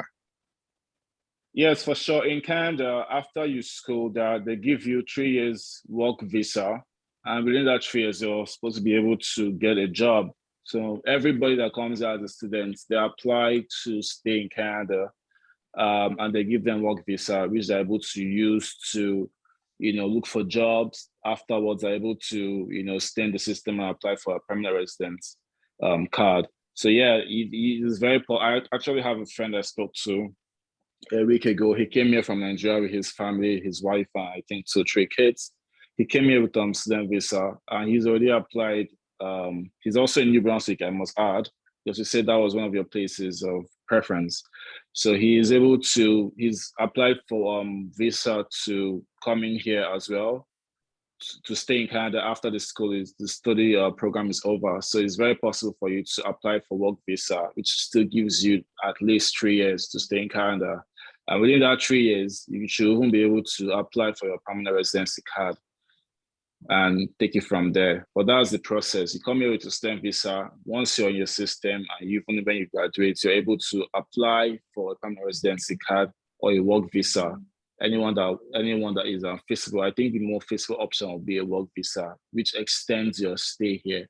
Then from there, you're able to apply for the permanent residency card, which gives you ultimately every other thing you're looking for. The only difference between that is that you can't vote. That's the difference between having a PR card and being a citizen, I guess. But if you come here as a student, the next step will be to apply for your work visa while your program is about to be over. So therefore, they give you that. Okay. Can you hear me, Michael? Can everybody hear me? Yeah, we can hear you. So I can hear you. I can hear you. Yeah, because someone just said, please, I can't hear. So let me speak a bit slower. So as I said, if you come to Canada as a student, you have the opportunity or the option to apply for a work visa. They will give you that work visa. It usually lasts for 3 years. And after that 3 years, you're able to now apply for your permanent residency card. That is the process. That's how it works here. Yeah.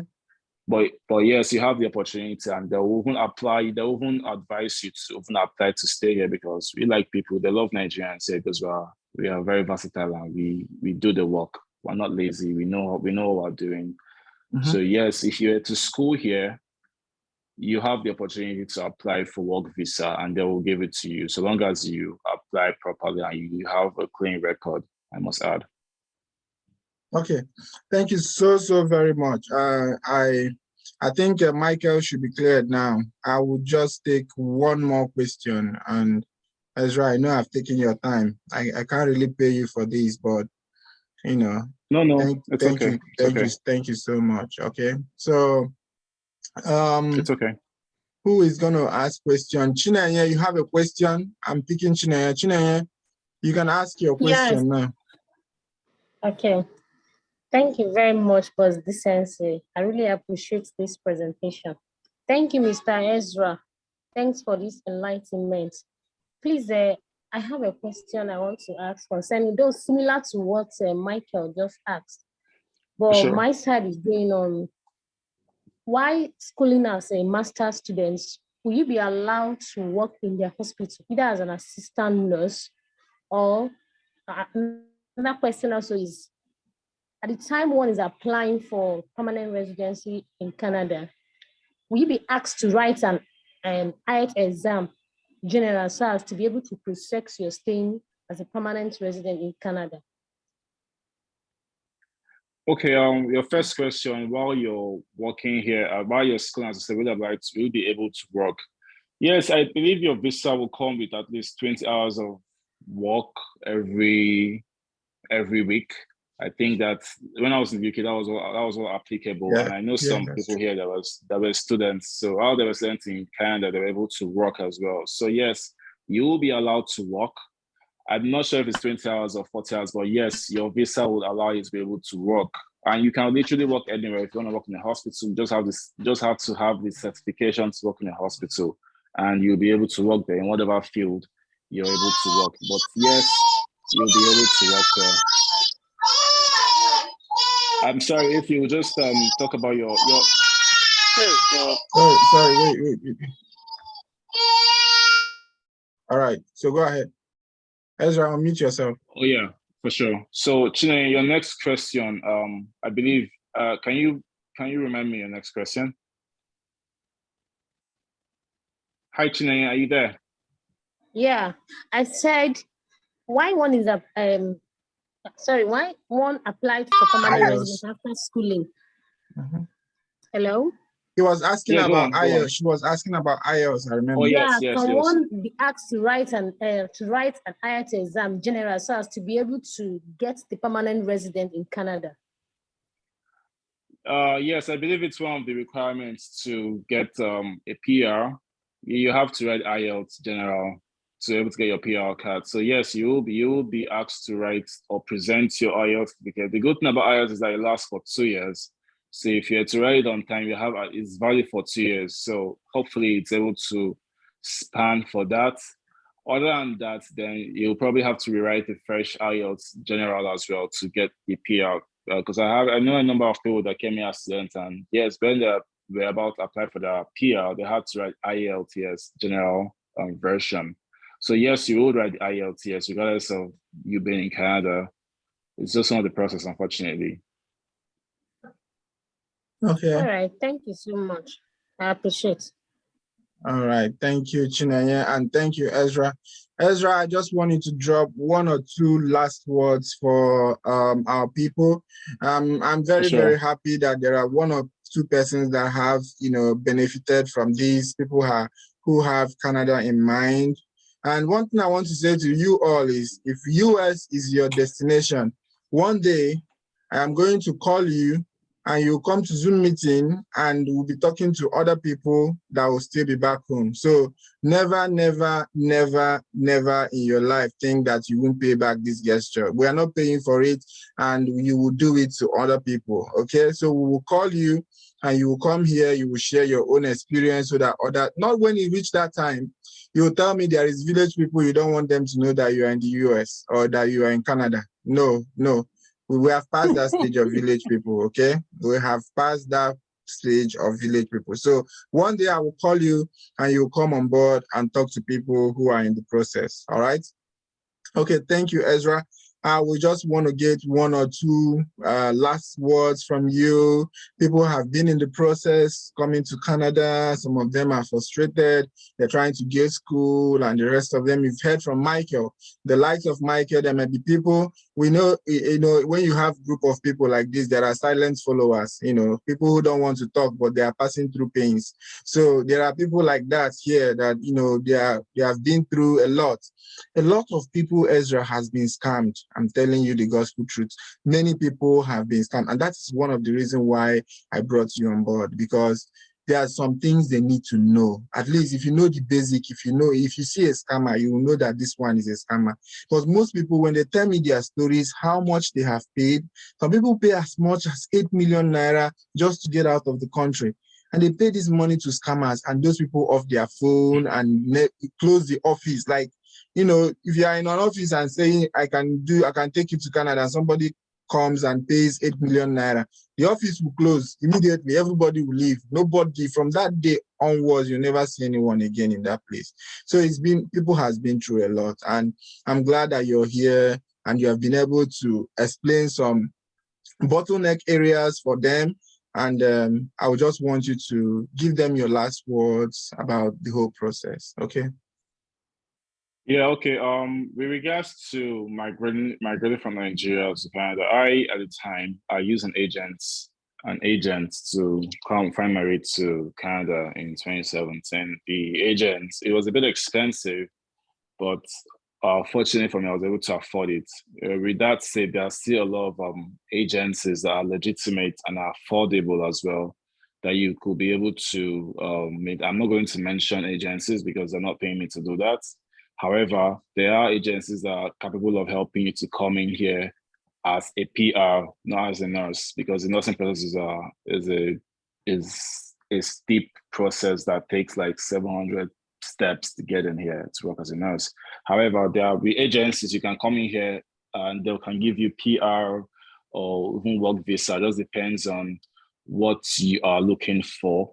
Then it's when you now come in here that you will now have to face the process of applying to be a nurse in Canada. That is a different process. The first process, as I said, is through NMAS, and that one just tells you that, okay, we've assessed your documents, and okay, we're going to send it now to whatever province you're going to work as a nurse. Now, for you to get to that province, you have to get that visa, and that visa is the main thing that holds you down. So even when you're done with NMAS process, you still have to get the visa to come in here. You understand? So I'm not going to mention any agency because that is not what I'll do. I'm sorry, unfortunately, Michael, I'm not going to do that.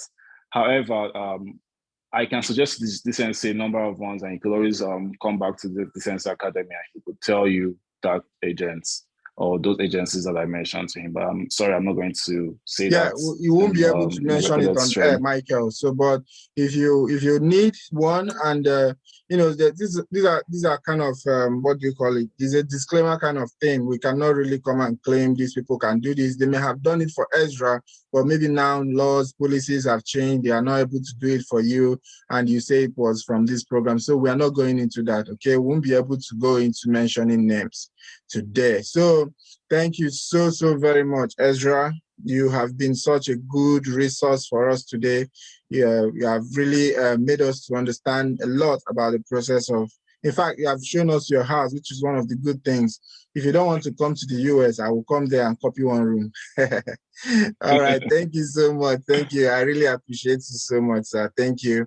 And you're welcome. And our people, please, like I said, we are not paying Ezra, but you can say thank you, right? So please go to the comment section and just say one or two good things about what he has done for you today. Just say thank you, and he will be reading it while we bring in the next guest. The next guest is going to be somebody in the UK. She's been in the UK for quite some time now.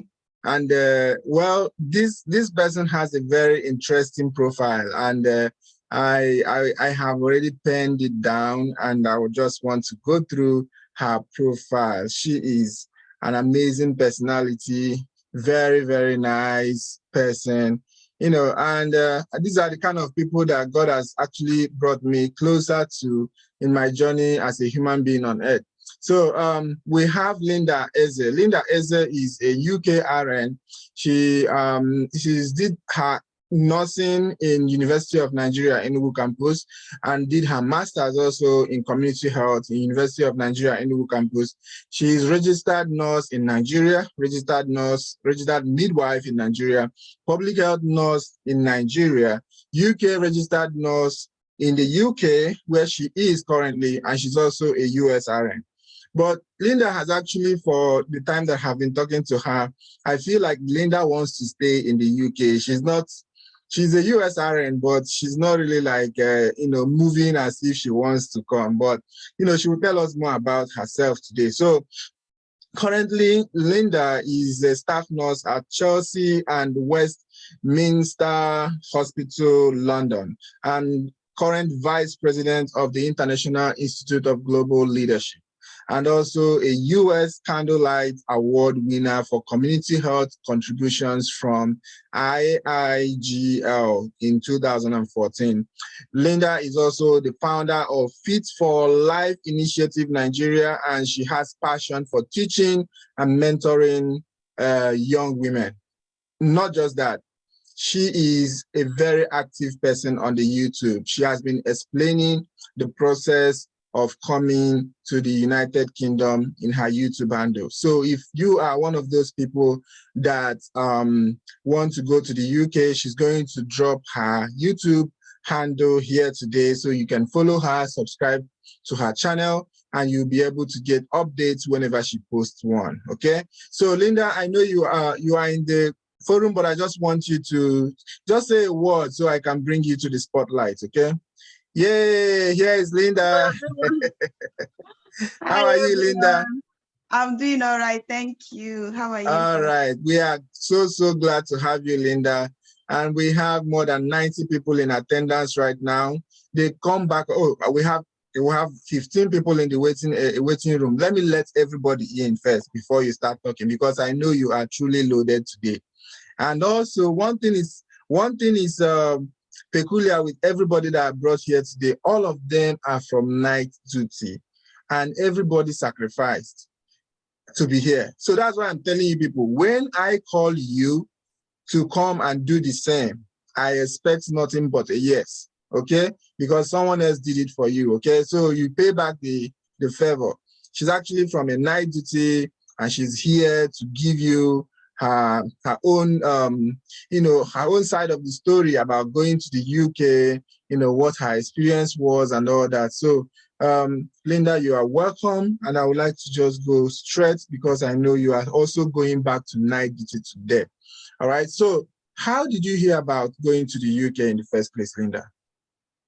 Okay, so I will say that when I started the process for UK, I already started to look at going to the US to practice, but then I was working in a private hospital, and it seemed like so many of the agencies recruiting then for the US, they will always say you must be working in a teaching hospital and all of that. So I decided to, okay, let me just go to the UK, because then I feel like it was very, very easy, because the UK process just took me like 6 months to get to the UK. And then I was seeing some of the agents that were recruiting for the UK, then their packages were like very good. They would sponsor the visa and all of that. And it seemed very, very straightforward to me. Unlike the US process, if you decide to do it on your own, sometimes it's very like complicated. You have to travel for the NCLEX and all of that. So I just decided to opt for the UK process, and I just followed it that way.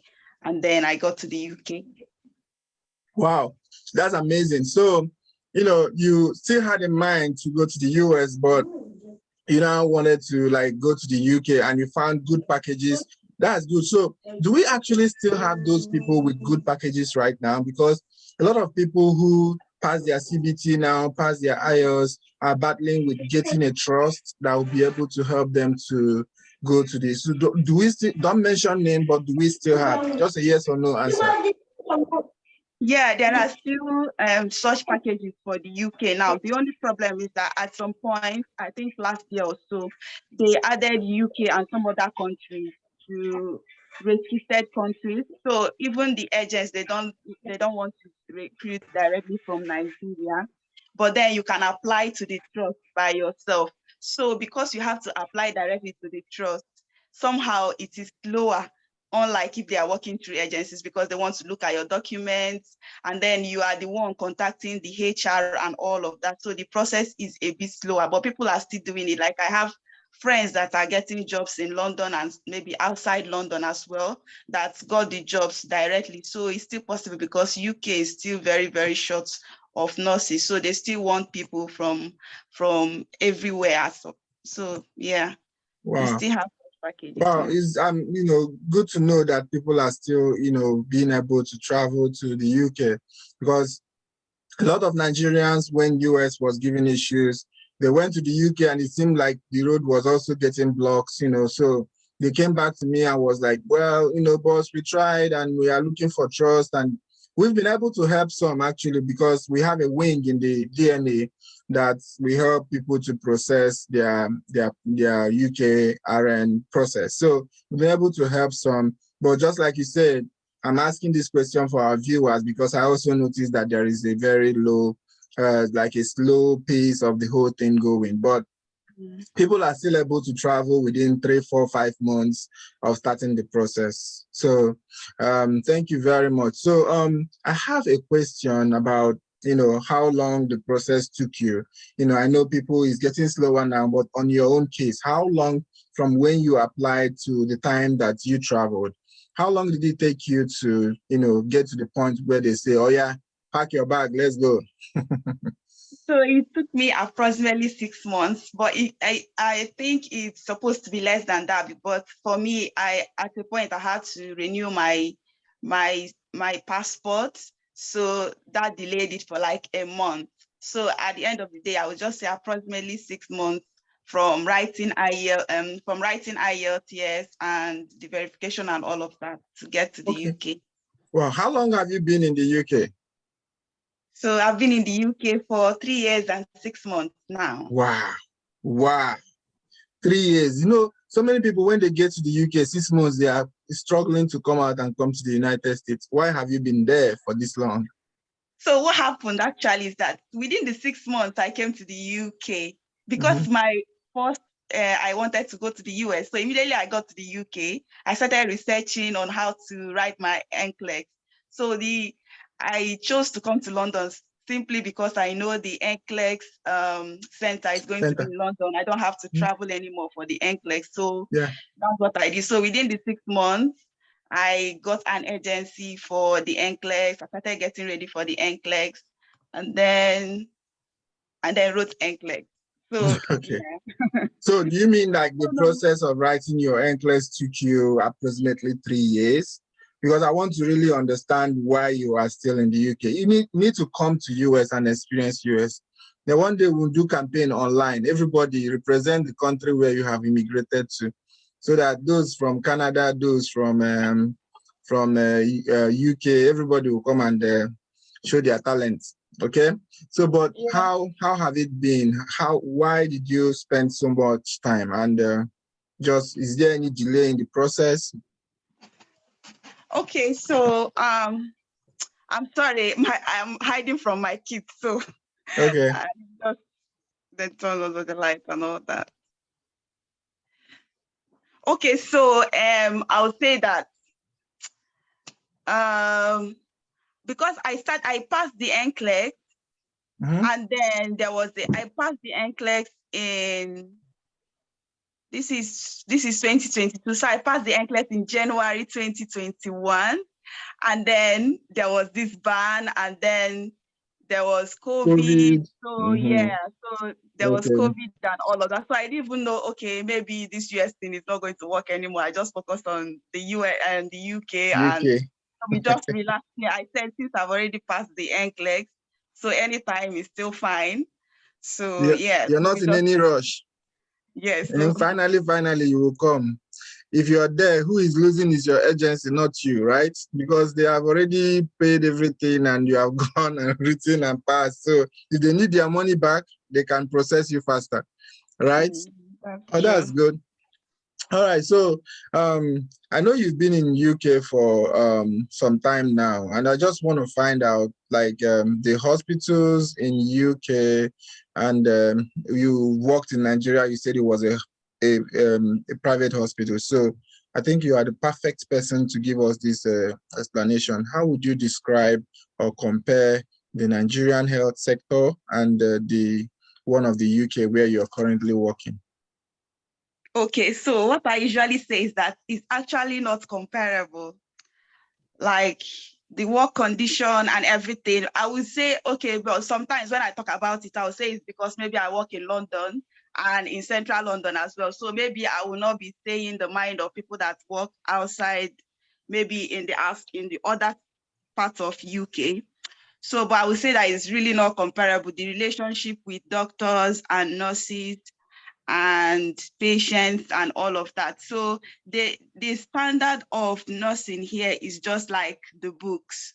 So what we learned in nursing school, so that's one interesting thing about working in the UK. It's just like you just do it based on, you have everything that you need to practice. You have the equipment, you have the support, you have the, like, it's just like the nursing books. So you just do everything according to the books. You have everything that you need to practice. So I find it very, very interesting. And then the relationship with the patients as well, just like the person that Augusta that spoke about the US is similar here. So you will see a patient that is very, very elderly, like 90 years. And so you want to give medication and they are telling you, okay, what are you giving me? Okay, no, I've not seen this color before. So why are you giving me this? So when did the doctor prescribe this? So you have to like explain again why the patient is taking it and all of that. So it's very interesting to practice here. Actually, I'm very grateful that I moved here first. And I actually believe that moving here first is really very good for me, because if I had stayed back in Nigeria, it's also very challenging to get a job in teaching hospital as well in Nigeria. So it's just like coming to the UK is just very, very easy for me. So because immediately I came here, so it was very easy for the agency I applied to accept me. So if it was in Nigeria, so maybe now I'll still be struggling with, okay, the number of beds is not complete and all that. So yeah, I find it very interesting. Wow. Thank you so much for sharing. Really appreciate. So were you able to travel to the UK with your family? Does your visa cover your family? Yes, so within 2 months, I came to the UK. My family joined me. Okay, but did they process their visa because you were in UK? So you have to get there first before. I'm asking this question for our audience. I want everybody to understand. Do they process it when you got to the UK? They now started processing or everybody's visa came out at the same time, but you decided that they come later on when you're already there? So yeah, the visa that you get for the UK, you can move with your family at the same time, but because of the accommodation and everything, so we decided I will move first. So I had to get to the UK first, then process their own visa to join me. So it's not like we got the visa at the same time, but my own visa enables me to bring them as well when I want to. Yeah. Yeah. So in other words, you are the primary applicants and they are the dependents. So they leveraged on your visa to come in after you have migrated to the UK, right? Yes, correct. Okay. So I asked all our audience this question, and I'll ask you too. Have you experienced any kind of racism in UK Because so many people back home that have not even traveled to River Niger, they are telling us that we are experiencing racism there. That, somebody said this in a hospital where I worked before. You people are going to be insulted. You're going to be doing this, and and I was looking at where I was currently in Nigeria. I was still being insulted, and there was still racism. There was still this marginalization and everything.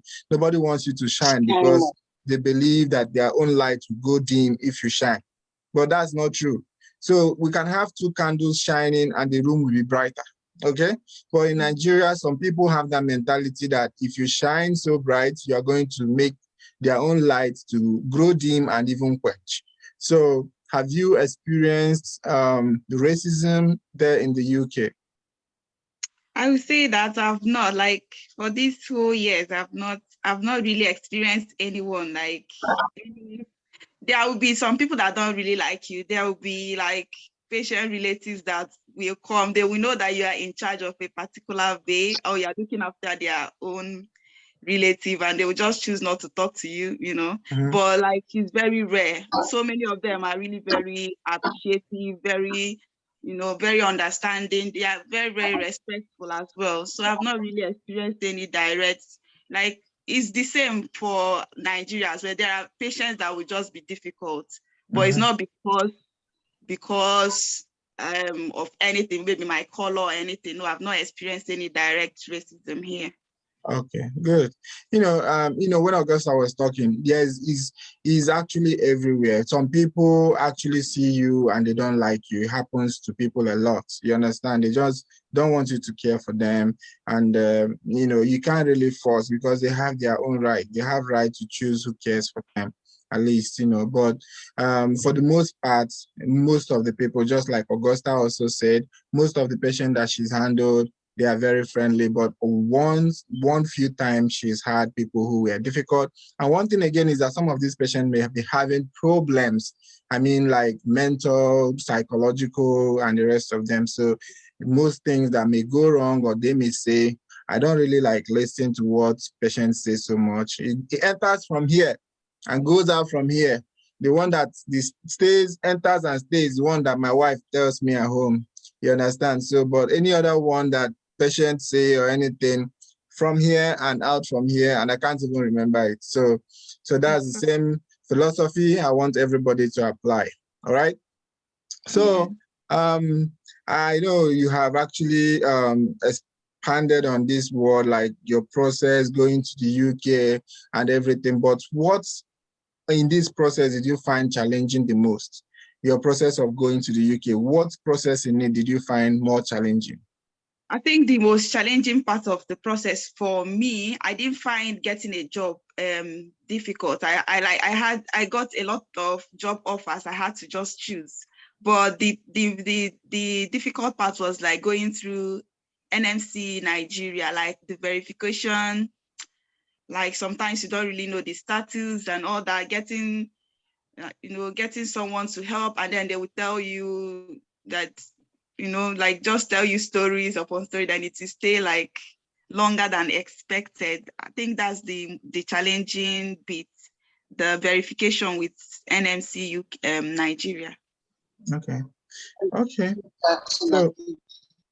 So now, are there career opportunities? One of those things that you did, like, I know your master's was in Nigeria, right? Was it in Nigeria or in UK? I was in Nigeria. Okay, so are there things that you could do academically to, advance yourself in the UK? Have you explored anyone? And is there anyone you know, but you have not explored it? Okay, so I would say because my own is a bit different, I came here with the mindset that I'm not going to stay here long. So I wasn't really like looking at what is going on. But recently I started, like, during the pandemic and the ban in Nigeria, I started looking at other options. I discovered that in the UK, if you decide to settle in the UK, you can actually make it. Like a lot of Nigerians are just like, I've heard my colleagues talk about, like so many Nigerians are really very hardworking. I've had colleagues that came from Nigeria because usually we come with 3 years contract, right? So within that 3 years, I've seen a colleague that also we did our masters in Nigeria together. She used her masters to get a lecturing job here, and in that job, they are going to sponsor her maybe PhD, any other form of education that she wants to. Wow. So it actually depends on your mindset, even if it is US or UK. If you really want to grow, it's just for you to look. But I think one thing with the UK is that if you don't push yourself, you might not grow. If you don't push yourself, you might not grow, in the sense that you see a lot of people around you that just work. You don't really see people that, okay, maybe going for their masters, going for, like you have in the US, because I have friends in the US that will be saying, okay, they are doing their masters, they are doing their practitioners or something. You might not have people around here saying they are doing those. You're just seeing people working and all of that. But if you want to study, if you search for it, if you apply, they are going to give you that privilege of at least showing them what you can do, and they will help you. Like in her case, you just told them like she can teach, she has experience, and then she presented her papers and all of that, and they took her. So if you have that interest, if you have interest in certain areas, and you know you have experience, you have the education or whatever, if you apply, they are going to consider you. They are not going to say, oh, because you don't have UK background, or you don't have, once you show them that you can do something, then you can advance in that area. So that's one thing with the UK. So you have to push yourself, you have to apply for things. Like what I started doing when I felt like US was getting difficult is that I decided to just experiment with applying for jobs and then going for interviews, and they were granting those, like, if you apply, they will listen to you. So if you want to advance, you can actually advance in the UK. That's what I know. Yeah. So some of you that are saying, if I get to UK, I will not even stay there 1 week. See, always make room for eventualities. Things might happen. So in her own case, she believed she was not going to spend much time in the UK, and she spent 3 years. Okay, but the good thing is she's taking her NCLEX. She's not in any rush. She's about to come over to the United States. And I just pray that you will like United States, because you stayed in UK for so long. I don't know if you are one of those that will come here and run back to UK and say, no, I can't deal with this. Let me just go back to my UK. But you have also added to your resume, you've added to what you can do. At least nobody will look at you and say you are not, you are one of those nurses, because you have a UK registered nurse. You can work in the UK. You also registered to work in the US. You're registered to work in Nigeria. So you're just like a tree. You're multifaceted. You have so many areas you can function. But I'm so glad you came for this program. You gave us the opportunity for us to, talk with you, discuss with you. I've been asking you questions for so long. I will just let our viewers, I will let them ask you a few questions. But while they are doing that, please, if you can, kindly go to the comment section and drop your YouTube handle so that people can go there and check you out. Drop maybe one of your links so that they can go there and check some of the things you're doing. I've actually gone there myself. That's why I'm recommending it. You can find very useful information. She did her research very well before posting any video. And that's one thing I really like about her. So you can go there, go to her channel, like and subscribe so that she can, when she posts one of her very educational videos, you can benefit from that, okay? All right, so I will take a question from Jones Esther. Jones Esther.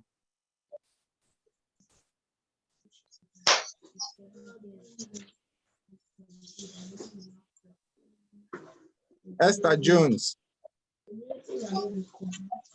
Okay, looks like Esther is not ready. Ikebuna Ukachi. Ukachi, you can go ahead with your question.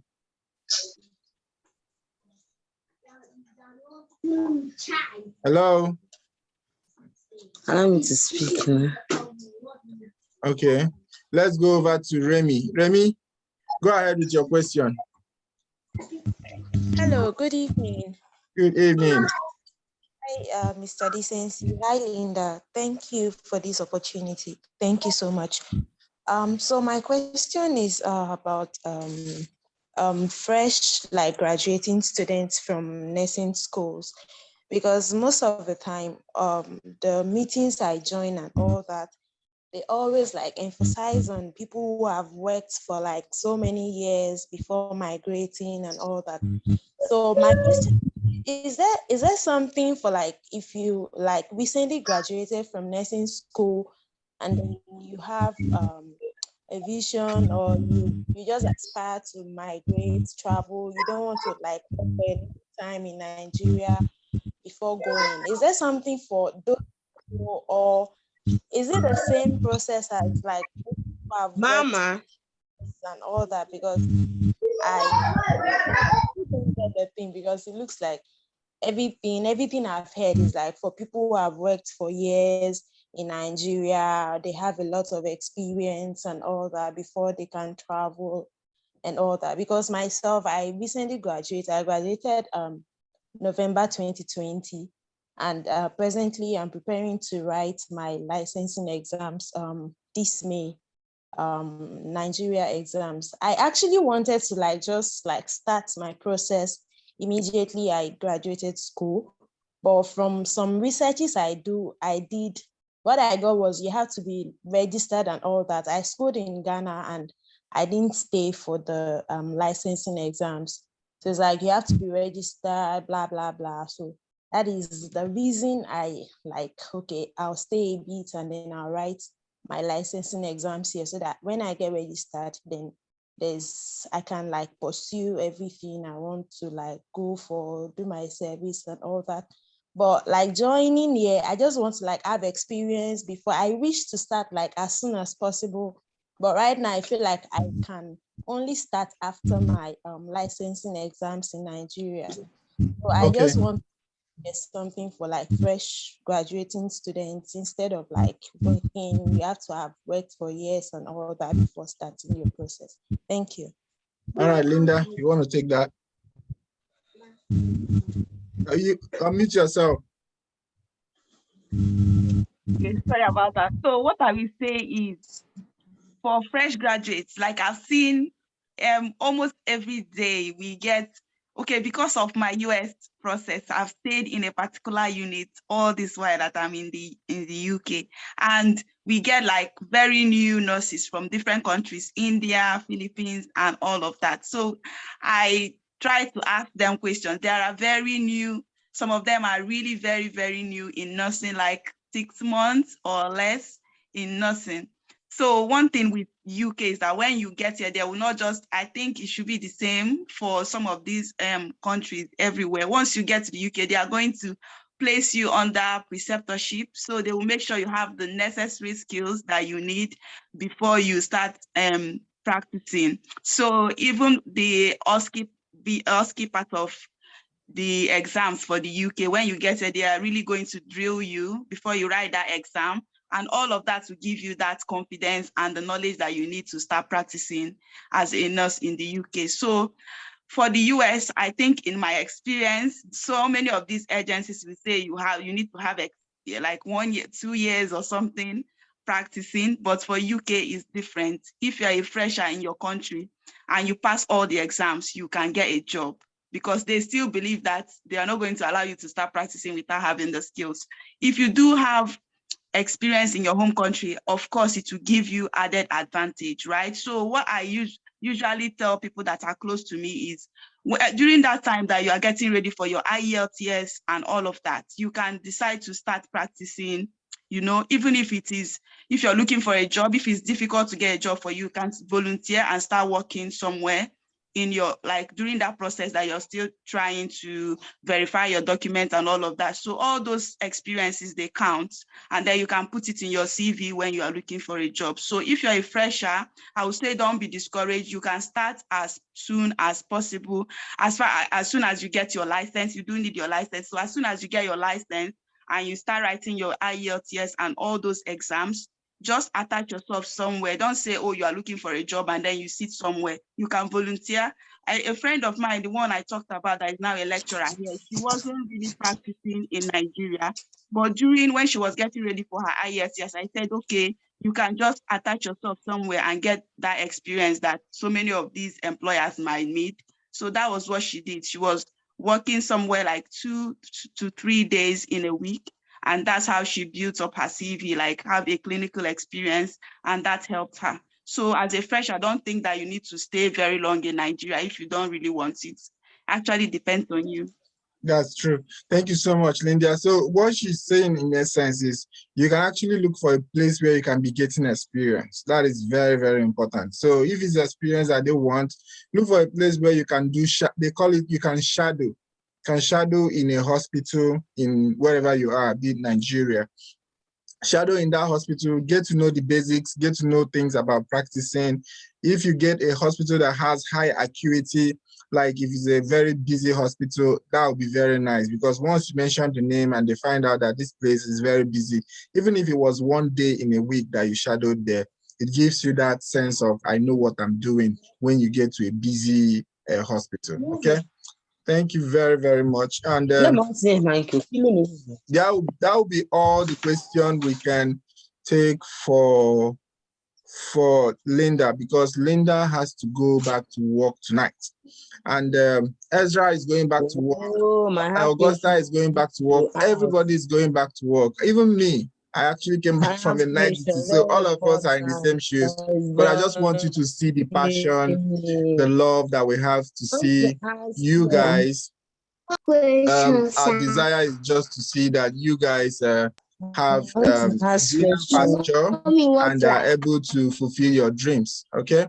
All right. So I wouldn't say much, but I just want us to go to the comment section and say thank you to Linda, because she has actually sacrificed a lot to be here today. So Linda, thank you so very much for being with us today. Thank you for your time. And I know that people who have listened to you have benefited, and it's just like a seed you have sown into their life, and very soon you might see them in your hospital in UK, working together with them. So thank you so much for coming. So Linda, you can just stay back, and you would read the comments that we are going to be dropping, just saying thank you on the comment section before you now leave us. Thank you so much, and God bless you. All right, guys, are we ready? Are we ready? Are we tired? Is everybody tired? No, I'm not tired. No. Are you guys serious? Everybody has gone. Nobody's tired. I'm not tired. Okay, if we are not tired, then I want us to say thank you to Linda. That's what I want us to do now. So let's thank Linda. Let us thank her, because it's not easy to. Thank you, Linda. Thank you. Thank you.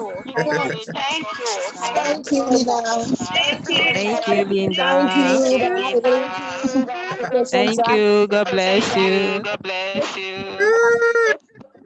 All right, good. All right, now we are going to mute ourselves back again. Okay, good. So I have someone else who is also making waves in the UK. We're not going to spend time. I'm not going to ask her a question, but I just want to ask her what she is doing. I don't know if she's here with us now. Omoko, if you are here, can you just say hello wherever you are, so I can pin you to the front? I can spotlight you. Omoko, are you here with us? Hello? Hello?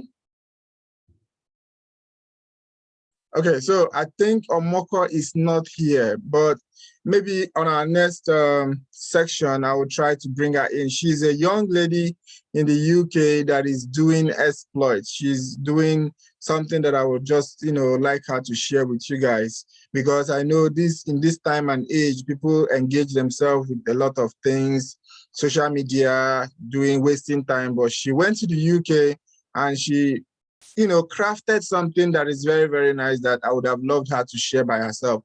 But that will be in our next section. So I would go back a little bit. I'll back up. Remember, I told you people, if you have any spouse, even those of you that are going to UK, to Canada, to any place you want to go to, if you have any spouse that is traveling with you, the person is not a nurse, is not a registered nurse, I think my presentation is going to be very important for them. So kindly tell them to come back to this meeting. If they have been here and they left, they should come back so we can discuss. I have to tell them what the future looks like because I have been here. And one of the problems that we always get to hear is spouse not being fulfilled, because most of you are married to spouse. Nursing is female dominated, and most of you are married to spouse who are doing well in Nigeria. And when you start discussing the option of let's travel abroad, your spouse is going to say yes because of your kids, because he wants the kids to have a better life, because when you say it and he doesn't say yes, it will be as if there's something, but he says yes and follows you here without even knowing what he's going to face, knowing the kind of job he's going to do, knowing the options that he has. What he just knows that he are going to abroad, and anything we find, we do. So we are just going to discuss about job opportunities for spouse. I believe it's something that you might want to discuss or you might want to hear. I've also seen cases of, fiancé and fiancée, fiance and fiancés, and they were in a relationship and, started discussing about traveling abroad. One person agreed, the other person does not agree because he's thinking about what options am I going to have if I go there? What am I going to do when I go there? People who work in oil companies, their wives are nurses, they've taken NCLEX and the rest of them, but they are unable to travel because their husband does not want them to go. So those are the kind of things that, we'll be discussing today. We'll just be looking into it, and I will tell you the truth and nothing but the truth. I will be transparent as possible, and I made very good research before coming here today. So if you listen very well, I believe you will get something from my presentation. But before we go to my presentation, there's something very important that I would like you to know about us. Okay, so first of all, I said something, I didn't go through this, but this is something I want to tell you. You have a career ahead of you, and you can't even seem to know what the next step is going to be, the step you're going to take. Some of you don't know if you should go to UK, you don't know if you should go to Canada. It seems as if the presentation is confusing you because this place is good, this place is good, this place is good. You don't even know which one to follow again. What I would say to you is pick one and focus on it, okay? Pick one and focus on it. And we are not here to advertise countries. We are not here to tell you this one is better than this one. But one thing that is peculiar with everybody that has spoken today is that they are doing well, okay? They are doing well for themselves, all of them, no exception, all right? So I just want you to focus on that. Pick one that you know that you can do, focus on it, and pursue it. And by the grace of God, you'll be able to achieve it, okay? So what is the implementation plan for your New Year resolution? Most of you have, made up your mind, this year is my year, and you went to all night and you prayed all you can, but now you are beginning to relax. Some days you don't read, some days you don't do what you're supposed to do because you believe God will do everything for you, right? No, He will not. You have to have your own implementation plan. What do you plan to do this year? How do you plan to achieve it? January is almost gone. We are in the 28th of January, 2022. Have you made progress from all night till now? Has there been any improvement? Has there been any progress? Can you evaluate yourself and score yourself? Don't tell me, you can tell yourself, okay, if you have made progress or not. But if you want to travel abroad, if you want to look for greener pastures, there must be progress. Huh? There's an adage I like so much. It said, I'm not where I used to be. I'm not where I want to be, but I am not where I used to be. So I am not yet where I want to be, but I am not where, which means I have already made progress from where I used to be. So always try to make progress no matter what is facing you as a challenge. So USRN Reloaded, these are steps that you can take if you want to take the USRN route. First of all is to register with CGFNS. If you register with CGFNS, now it is 390. I remember when we started doing this process, CGFNS was $300. They keep on adding $5, $20, $30. The last one they added was $30. You know, they keep on adding. It's not reducing. None of them, even during COVID, they did not reduce. Instead, they added. You know, so it's now $390, you know, for you to do your evaluation with CGFNS. And funny enough, CGFNS remains the cheapest, because if you go to Joseph Sini and all that, they are even more expensive, you know. So step 2 is to do your license verification. Before you start your process, make sure that your name is correct the way you want it to be. Date of birth is correct, because what I've seen happening is people having confusing date of birth. You have 3 date of birth all by yourself. Maybe one is when you're born again, and when you, I don't know, I'm just trying to be funny. All right, so just make sure that your date of birth is correct the way it should be before you start, because it gives us a lot of problem along the way. Okay, get your professional transcript from your school. You know, yeah, that's the academic transcript. The amount of that varies between schools. So your school might charge you depending on what their rates are, but the rate is not the same. So you register with the Board of Nursing here in the US. And before doing this, check to see that the Board of Nursing you want to register with is flexible, at least not the one that you register with, and along the line, you feel like coming out and go and register with another one, because that will be incurring a lot of expenses for you, okay? And the next one you're going to do is to monitor your CGFNS account. There's something we call expedition. Expedition is if you want your process to go a little bit faster. But in this case, with all the things that is happening, we don't even encourage our students to go for this. But just leave the CGFNS to run its full course. It's going to come out and you give you your CES report. Okay, and then you register and write your Board of Nursing jurisprudence exam. If your Board of Nursing offers that, I think for now, New York offers some kind of exam on infection control, but what is it called? Texas Board of Nursing offers the jurisprudence exam, which you have to write for you to be able to complete the registration process. Okay, and then the step 7 is going to be that you have to wait after 10 business days after making payments or after sending money order to them. You have to wait for about 10 business days. And when they say 10 business days, is excluding Sundays and Saturdays. So don't count 10 days and come and tell me, oh, I've paid since 10 days, and you say no, excluding Saturdays and Sundays. Okay, then your page will be up in there for you to review and maybe possibly move forward. All right, so the next thing that you have to do is to perform your criminal background check. It costs like 38.25 cents. So we can help you do that process. We've been doing it for thousands of people, you know. So when your report is issued to your Board of Nursing, that is when you get serious, because it means that time to write exam has come. Okay, so you get serious at that point, because anytime from now, if you register for Pearson View, which is your 10th step, when you do that, you're going to have your ATT given to you after like 5 days of registering for Pearson View. Then when you receive your authorization to test, then you choose country that you're going to go and write the exam. Then when you have chosen a country, applied for the visa, and they give you, then you can go to that country and write your NCLEX and pass. Okay, so you just go to the NCLEX and pass your NCLEX. You go to the country and pass your NCLEX. Now, we have people who are still getting visa from South Africa. It's not like they don't give anybody at all. They give, maybe if you are 20 that apply, they will just give 2. So the rate of giving is small. I have somebody that is going for exam. They're currently in my academy that is going to South Africa to write the exam.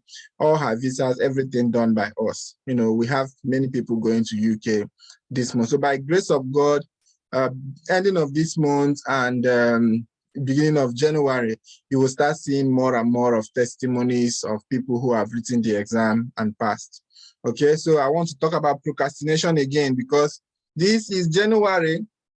Next seminar that I'm going to have myself, because I will allow other people to be coming in to talk to you people. Well, next time you're going to see me might be in December, and I'll be coming for us to do evaluation. I want to see how far everybody that have been in this meeting have gone.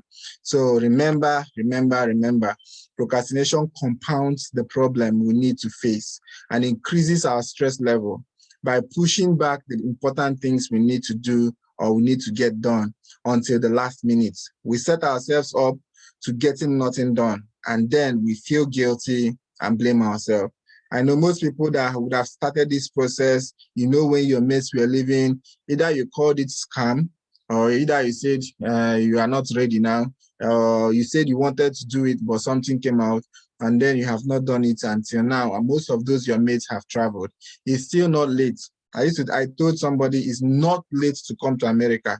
He said, I came late, boss. So, boss, I'm here. I said, wait, it is not late to come to America. Anytime you come, you came early. So try as much as possible to be in that movement. And the solution to your procrastination is to stop procrastinating and focus on long-term consequences of not completing the task. Long-term, for instance, if you never ever, God forbid, completed your goals of becoming a US RN and traveling to the United States, what is the long term? You will be looking for a job all over Nigeria, facing whatever you're facing now in measures that you cannot even fathom. So instead of you to do that, my prayers and my expectation is that because you're privileged to hear what we are saying today, you will be able to make the right decisions and follow your dream and do your process. And by grace of God, countries will open up. That's one thing that this year is going to bring. There must be a country where people will go and write NCLEX this year. Get ready academically, get ready financially, so that by the time we say go, you don't come and say, boss, I'm not ready. You understand? So get yourself ready. Something is going to open, and by then we would have place to go and write our NCLEX. I'm very positive about it because I have listened to people talk about it. I've called people that are responsible, and they know what is happening and they are working on it. So I believe something will happen in that regard. So there are so many things that DNA can do for you to help you to lessen the burden. The DNA is like your own. Somebody say I should call it Decency Nurses Academy, and another person say I should call it Decency Nigerian Academy, because what we are doing is like charity. It's like, because you see classes for NCLEX. NCLEX is exam you take to come here to the United States, but you see our classes, some of our classes are as low as 2,000 Naira. So there is no reason for you to say, I did not get privileged to go to this thing or to even listen or to even study. There is no reason for you to say that. If the classes are 2,000 Naira for 1 month, 1 full month, our kids in secondary school, in primary school and nursery school, their after school lesson is more than 2,000 Naira for a month. But there is an opportunity that changes life, and we are giving it at 2,000 Naira. So I don't see any reason why you shouldn't follow that. Okay, so we have so many things we can do for you, starting from getting you licensed in the US, getting you admission in the UK. If you are non-nurses, if you want to study other this thing, we'll have seminars on that. We'll come and tell you what we can do in that regard, and we'll come to Telegram to also and discuss that. Decency Academy also have like NCLEX complete packages, CGFNS. We do all that. There is nothing you can think about the process that we cannot do. We troubleshoot. If you have caused yourself some trouble, you come to us, we take over your case and we troubleshoot your account, and we're able to solve your problem. So Board of Nursing Registration, jurisprudence, criminal background, fingerprints, we do all this. And plus, one-on-one coaching is something that you must get before you test. We do that because we want to ensure that anybody going for the exam is ready. And during this interaction is where we tell people, no, you cannot go and test. We are canceling your exam, or we are shifting your exam to further notice because we find out they are not ready for the exam. So we also do like license validation processes and board of nursing registration and all that. All right, so let me go further. Oh, you still have other things we are doing. We are doing so many. Okay, so the next slide is the IELTS. We also help coach you IELTS for people who are nurses and non-nurses. We also do one-on-one coaches in our IELTS class. I register for your IELTS exam and UWorld subscription, Pearson View, RN to BSN in the UK, flight, and very soon we'll be launching our RN to BSN in the US. We'll be launching that program very soon. Then flight booking and hotel reservation, making payment for fuel bill, and making payment for green card and other money services that you may desire. Okay, so this is our interview. We've already done it. So if you want to start smart today, you can send us an email, decencynclassacademy@gmail.com. And you can also go to our website, decencynclassacademy.org. Then we can start working from there. But you have to start. So look, everybody, wait. I want you to pay attention because I skipped this part when I was asking all our guests to tell us about where they are and the rest. So I skipped this part because I knew I had intention of letting you know. All right, so this is something I found online. This is like a compendium of how much that nurses have been earning in the United States from 2010 to 2022. But this is not completed. The 22 has an excess on it, which means it's a projection. Okay? So you see, from 2010 to 2013, nurses were earning around $3,000 per month. This is a random analysis of travel nurses and regular nurses together. So about $3,000 a month. So 14 to 17, so it's about 6,000. So it doubled what nurses were taking. I believe the reason why it doubles is because there is shortage of nurses. From 2010 upwards, there's been consistent shortage of nurses. And what hospitals now do is to increase their pay to be able to lure nurses towards them. So you can be in a city that has like 5 hospitals. And in that 5 hospitals, if you ask around people that are working, they will tell you the hospital that pays more. And go to that hospital that pays more. Most of the very, very proficient, very good nurses, they are in that hospital because they want to be paid for the services they are doing. So they stream to those hospitals that pay them very well. So in 2014 to 17, it's increased by 100%. So to $6,000 a month. And this is a monthly thing. So US RN monthly salary. 2018 to 2020, it went up to like $12,000 a month. You hear people saying travel nursing and the rest of them. This is not verifiable evidences. I don't want to put the amount in naira so that it will be the way it came. So verifiable evidences. So at this point, at this 2020, we all know what happened, that there was COVID, and COVID continued from 20 to 21. So at the end of 21, most nurses that are traveling, even some that are, let's say mostly people who are traveling, were earning up to $20,000 a month, which means every week is like $5,000 for travel nurses, especially if you are in the high in demand areas like ICU, like the med surg unit.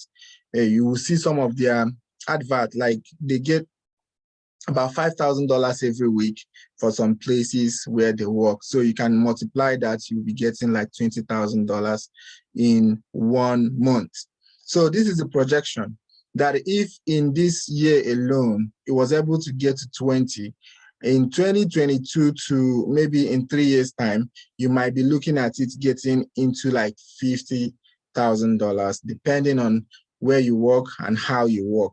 Where you work meaning if you are working in a hospital that pays well, and how you work meaning if you're working as an RN traveler or you're working as an RN hospital staff. There are benefits in both. Travelers do not have any benefits. You pay your own health insurance. If your children are sick, there is no health insurance for travelers. You have to buy your insurance yourself. And another thing that travelers do not gain again is the ability to have like savings. Though some travel agencies are coming up with, if you stay with us, you keep on traveling with us, we will have a gratuity package, we will have a pension package for you at the end. But hospitals do give that, you know, and always everybody wants to talk about old age in this country. They want to talk about when they get old, who is going to take care of me? How am I going to contribute? So you find people staying in a hospital and they don't move, they don't go anywhere because they want to contribute to that hospital, that when they get old, their contributions begins to pay for their Medicare, Medicaid, or anything that they need, or even pay them their monthly allowances, okay? So that is the salary. I know most of you are now pressing calculator. You're pressing 12,000 times.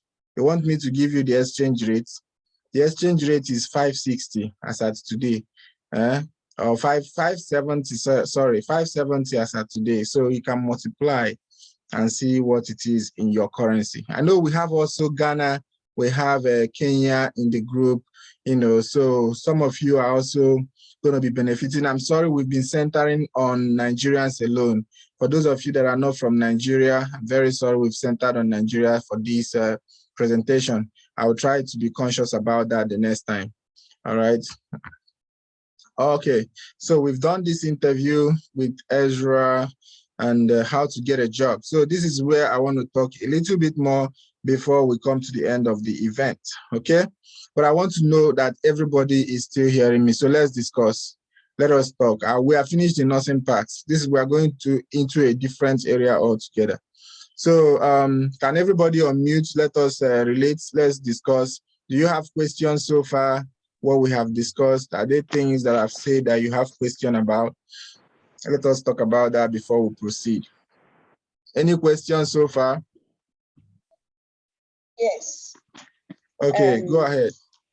Okay, thank you very much for the presentation. Although I asked questions when the other two presenters came, I was not opportune to be called upon. I'm sorry. All right, but yeah, no problem. My question is, you raised a very good point, which you said you are going to discuss about our spouses.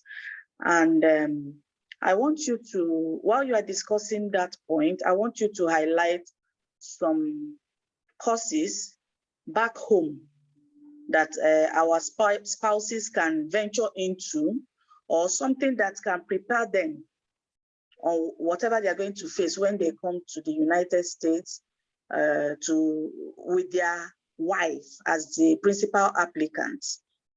I'm talking about husbands that are not medical people. Inclined. Yes. So I need that point to be looked into. And if possible, there are short courses, online courses that they can embark on while they are still in Nigeria or wherever they are. You can enlighten us more on it. Okay. All right. Yes. I will do just that. Actually, to tell you that I'm ready, I already did that already. I have a compendium of what I want to give to you. So sit back, relax, get your pen. I'll be telling you more stuff. And if what I tell you today is not enough, you can come to me privately and I'll give you more information on that. Okay. So okay, so now let's do we have any? Oh, Chinaya, you have a question? Go ahead.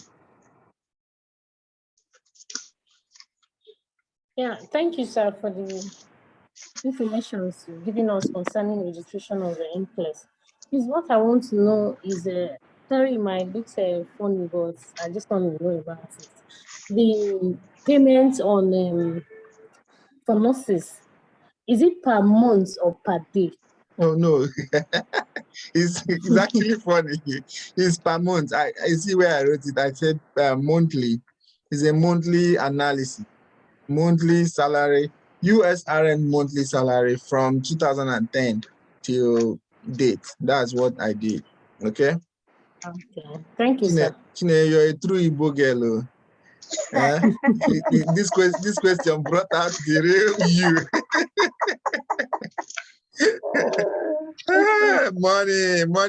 Money. Don't worry, money will come. Just do the right thing. Do the right thing.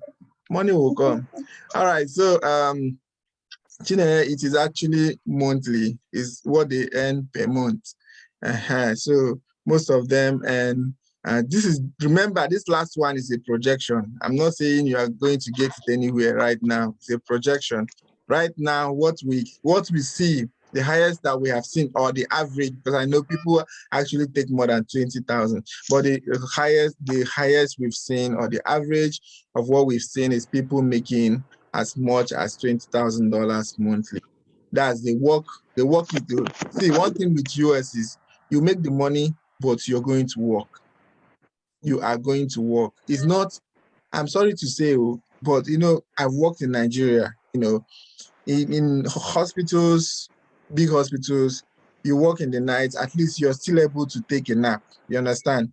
I don't know, some places in the US, I don't know, but for where I am currently, if you're on night duty, there is no closing of your eyes. That is why I pity those people that are coming for our programs, because none of them slept all through the night, and they came here to talk to you people, and likewise me. So when you walk at night, you do not close your eyes, and you are on your toes for the most part, for the most nights. Understand? So don't worry. Those people that you see making those money, they're actually working for it. You understand? They are working for the money. Trust me. Okay, so let me go ahead. All right, so how to get a job? Do we have any more questions before Yes, please. Yes. I have. You said yes? Yes. Okay, go ahead. So thank you, boss. That was a very beautiful one you have given us today. God bless Yeah, you. can you speak up a little bit more so that we can hear you? Thank you, boss. God bless you. Can you hear me? Can you hear me? Yeah, I can hear you now. Yeah, thank you. Please, I want to find out, at what point of the registration does time begin to count for you to go for your exams? I was discussing with somebody, and the person said the moment you have done your verification with CGFNS and you've done license verification, that if you go ahead to make payment for the Board of Nursing, they will begin to count days for you to go for your NCLEX exam. How true is that, please? It's not true, actually. That's one of the things I've tried to let people know. If you don't know about the process, don't spread wrong information. So it is not true. I'm not talking to you. I'm talking to whoever that is telling you, because they don't know and they claim it is. It's not true, because what happens is once you pay for Board of Nursing, then you begin to do your process. So see the process of coming to the United States as 3 processes. Just see it as 3 processes. Number 1 process is CGFNS verification. Number 2 is Board of Nursing. And number 3 is the exam, which is organized by Peers Review. Okay? So when you finish CGFNS verification, there is nothing that concerns you again with CGFNS. Okay? So you move to Board of Nursing. Complete the requirement of Board of Nursing. There is nothing that concerns you again with Board of Nursing. You move to Peers Review. Peers Review is at the stage where you get what they are going to give you is called the authorization to test. Once you're given the authorization to test, your time starts counting. You have 6 months. But because of the COVID and everything, we've been able to beg Texas Board of Nursing, and they extended it to 1 year. So even if that 1 year elapses, they still give you another 1 year. So Texas Board of Nursing will give authorization to Peers Review to extend, because you are their property, but they have already released you to go to the testing organizers, to write your exam. So the test organizers will now say, Texas, can we give this person extension? And they say, yes, we have already arranged that they should get extension because of what's happening. Then Peers Review gives extension to everybody that deserves it because of COVID. Okay, so that extension is what has been keeping a lot of people on the process for now. Those people that have written, it's the extension that they are using. They did not have to go back again and start the process all over again. All right. And even if your process expires at that point, and what you have to just do is to do verification from Nursing and Midwifery Council of Nigeria. Once you do that verification, the next thing that you're going to do is to pay another board of nursing fee, and that's about $100 to $150, depending on the board of nursing you're using. After paying the board of nursing fee, then you pay Pearson Review and get another ETT. So it's not like you're going back to CGFNS to start everything again from CGFNS. It doesn't work that way. Okay? I hope that answered your question. Very well, thank you. All right. Okay, so Infinite Hot 9, do you have question or you're just waving at Jesus? Do you have question or you're waving at me? Okay, good evening, boss. Good evening. Good evening, please. I'm on the road, so it may be. Okay. All right, go ahead. Okay, I wanted to ask, is OET accepted? In the US, actually, yes. I have seen places where they said, yes, we accept. But why I'm not very confident to come out and say yes is because I have not seen somebody who have used it. You understand? So, but I have seen it included in CGFNS, if I'm not mistaken.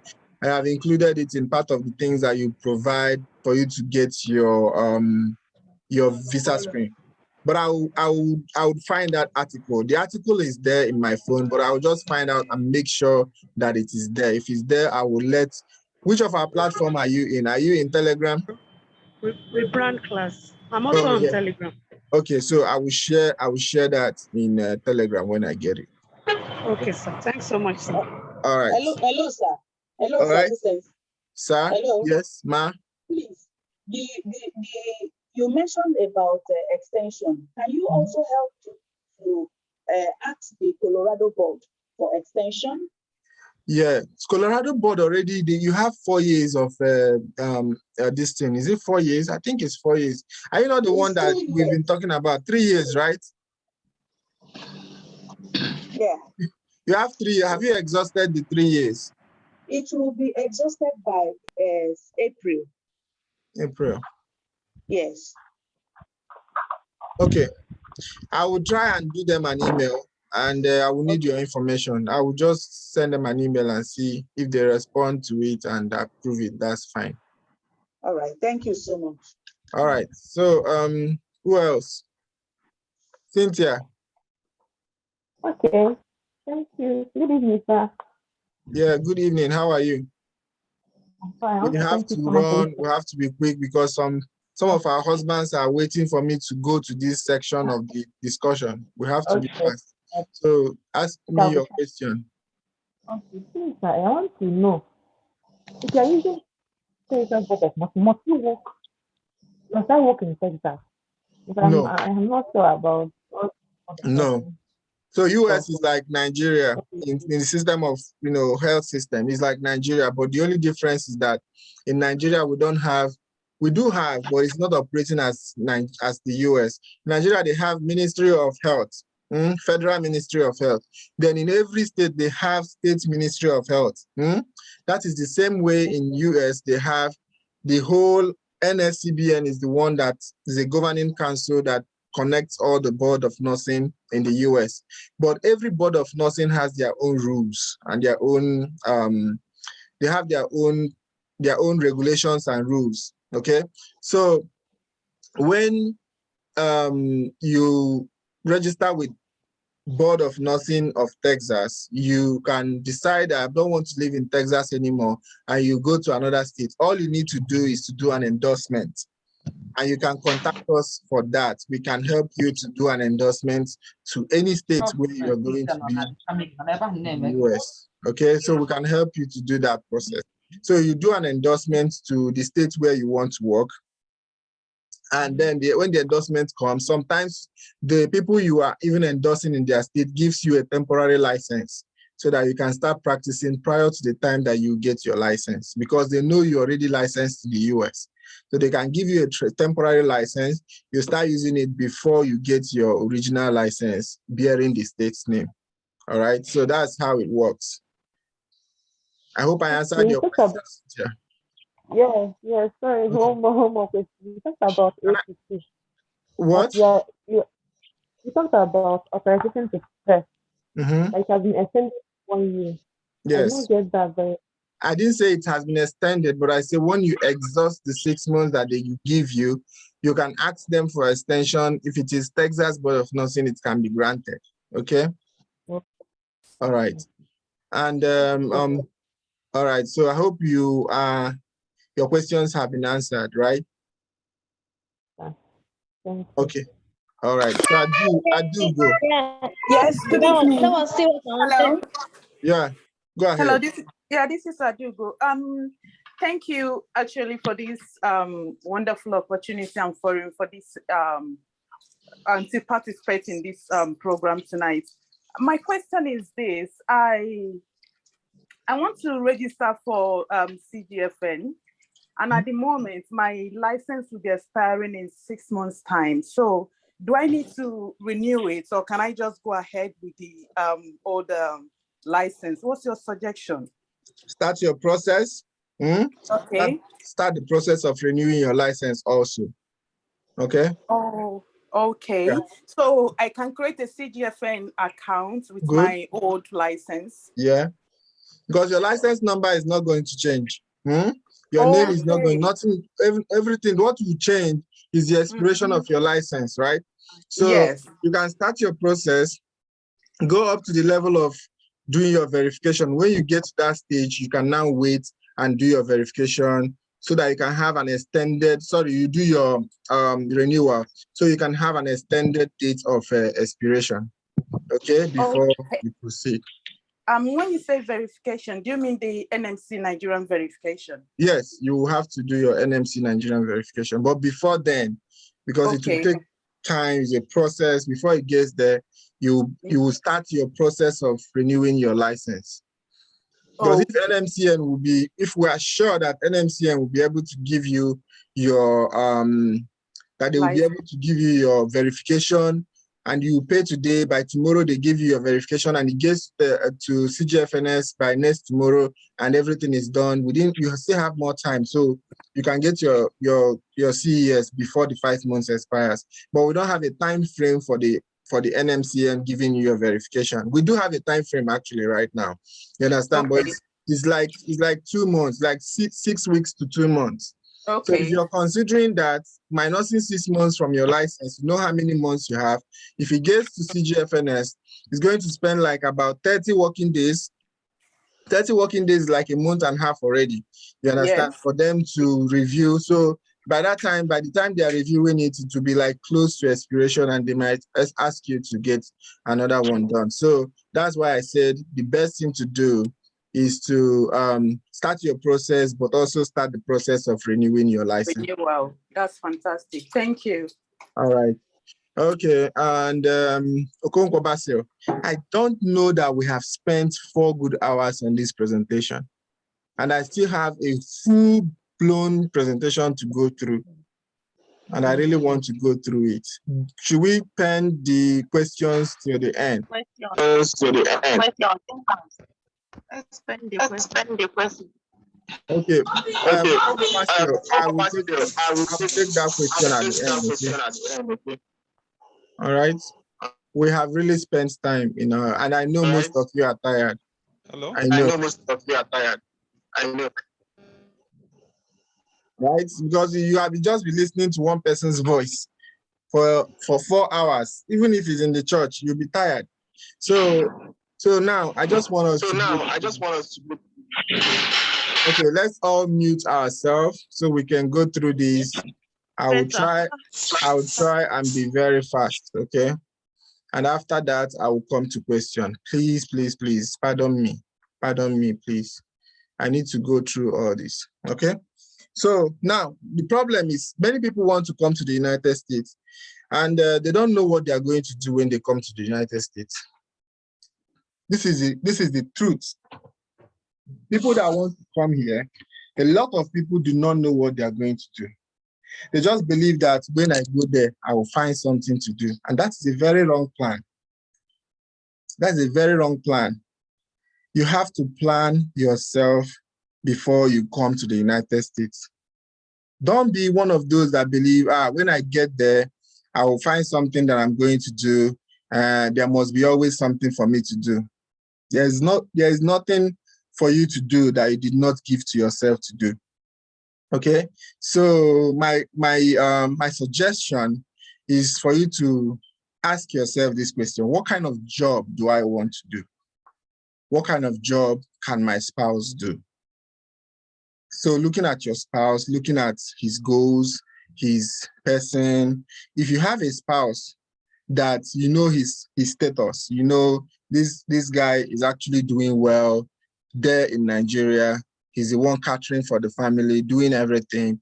You can't come here and subject him to do many a job and he will be happy, satisfied. You understand? So this is the homework that you're supposed to start now to do. I believe that this presentation I'm giving, I'm going to cut it out and be giving it from time to time so that people who come into this process start getting ready on time, especially with their spouse. Because if they start getting ready on time, they will be able to, move into the system, adapt easily when they get here without having issues. Other than coming here and making mistakes and learning from their mistakes, that will be a blunder because some of the mistakes might be very costly.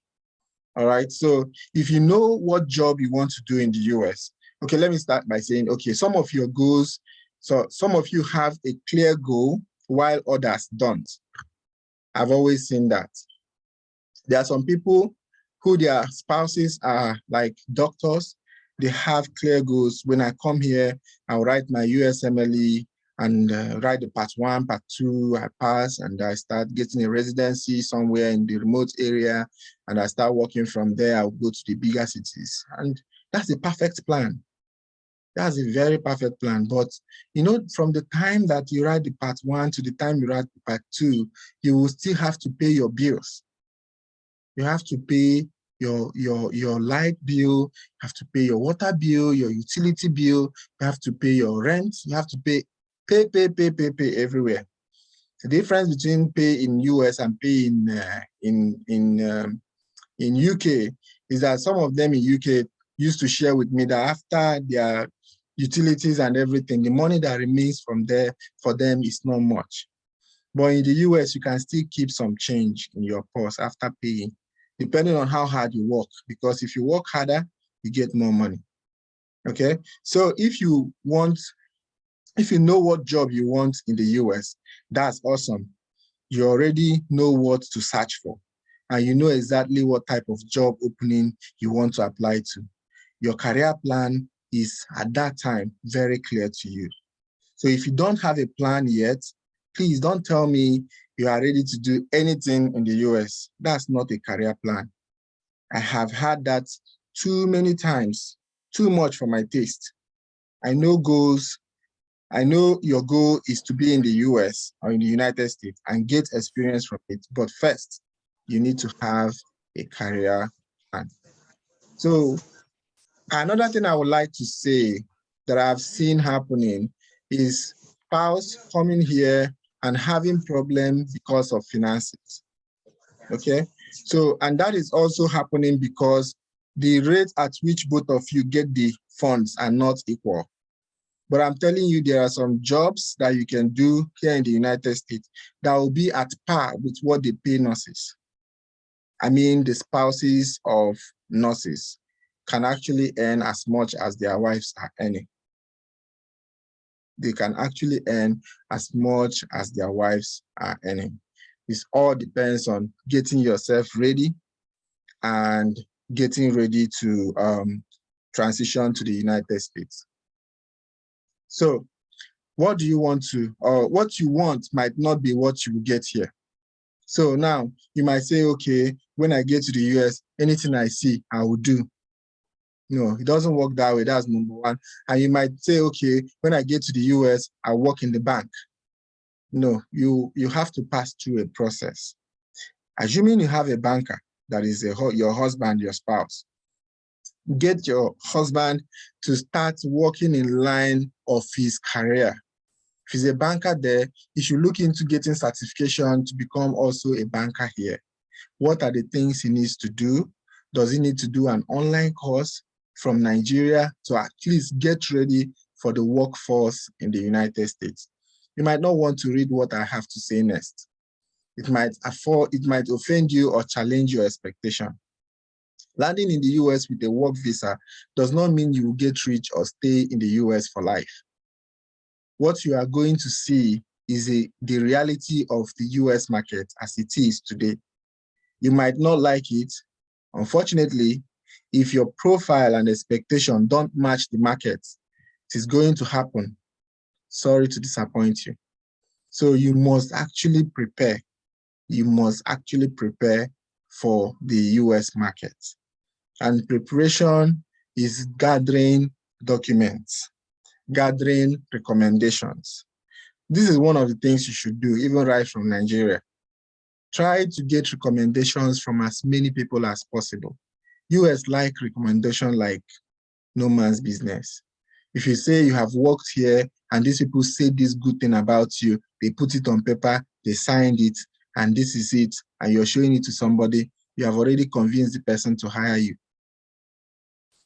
As many recommendations that you can get, as many certification that you can get it. Experience that you can get it before coming to the United States. Job search checklist. As a reminder, before continuing your search to find a job in the US, you need to first of all have a firm idea of what you are looking for. Know the kind of visa which you are qualified for, that's which you already have for those that will be coming in with their wives. Okay, be sure your diploma is enough to practice in your job in the US and have a strong resume. So one of the things that your husband should start working on, for those that are not medically inclined, one of the things they should start working on is their CV. I'm going to bring somebody to teach you people in Telegram how to work or how to make your CV. You understand? I'll work on that. I'll put it in one of our seminars. So you will learn that and start with your husband's CV by now. Should be able to have a CV that is marketable, a CV that is strong, that has a cover letter, an online presence, and plenty of recommendation. You see, recommendation, I said it before, they don't joke with recommendations. They are not joking with recommendations. So these are the most popular, job websites that you can go to when you are still in Nigeria. You will see what kind of job that are available in the US market. There's one they call Indeed. There is LinkedIn. LinkedIn is like somehow it's like Facebook for employers. So there you can find so many employers, and your husband needs to make an account that is very strong and has a very good appearance on LinkedIn. Because sometimes when you come and for an interview, even before you come, they will go and check you on Facebook with your name. They'll go and check you on LinkedIn with your name and see all what you're saying. That will affect what they are going to tell you when you come. I know most Nigerians don't do that, but this is one of the FBI work they do on their own. If you're coming for an interview in my own facility now, you are going to be checked. Your Facebook will be checked, your LinkedIn will be checked, and all these Glassdoor, Google Jobs, and Career Builder, Monster, Flex Job, LinkUps, and Simply Hired, and Zip Recruiters. These are the places where you can find different jobs according to your husband's career. So I did not streamline our presentation to one career like banking sector or like peasants or people who don't have anything they are doing, or businessmen or something like that. But I just made a general, there's going to be like an umbrella term, everything. So if any job that your husband decides to build, or a career that she decides to apply for, build your resume, build your account and your online presence, then you go to these places and even start applying. Even though you are not there, start applying. You know what city you are going to live in, start applying for job in that city. If you have gone to to the stage of your wife have gotten visa and or your wife has already gotten a job somewhere in the US, you can start applying for job from Nigeria. You don't have to wait till you get here. Okay, you can start from Nigeria and start putting up job or applications for your spouse. Even you as a registered nurse can start putting that application for your spouse before you even get here. You can have a job waiting for you before you get here. It's very, very possible. So how to use the online job website. So the US News Jobs is a website that is very easy to use, and it filters once you put in who you are. Like if you say you're a registered nurse, it can only send you updates and alerts of job for registered nurses in the location where you have already put in that account. So when you get to these US News Jobs, you can create an account and you start getting an alert every day. They send you updates of companies that need staff around you in your location and need the kind of staff that you are. There's one that they subscribe for, but I wouldn't advise you to do it. It's called Flex Jobs. So this one is like a subscription-based site. It's $14.95 per month for the remote jobs of all levels. So, but one thing about these people is that they have ability to connect you with a recruiter or with an employer. You understand? But you don't need any middleman. You don't need any third party to get a job. There's one they call LinkUps. LinkUps pulls jobs directly from the company's career page of over 5,000 companies, giving you up-to-date job alerts or job updates. So one of the things that is going to be your take-home today is, you see all these names that we are calling, LinkUps, Simply Hired, ZipRecruiter, Craigslist, all of them. So type them, create an account with them, put your husband's job description, and now, first of all, start doing a kind of a research to find out those people that apply for those jobs or those people that want to recruit people from those kind of jobs, what did they say is the qualification that they need for the job? So if they say we need, for instance, RN, BLS, ACLS, you understand? So you start working with your spouse to get RN, BLS, ACLS. That's just an example I'm giving. If your husband is an engineer and you find an engineering job from this website, because you can get any kind of job from there.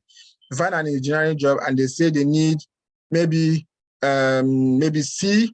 C is for certification that comes before every other maybe qualification.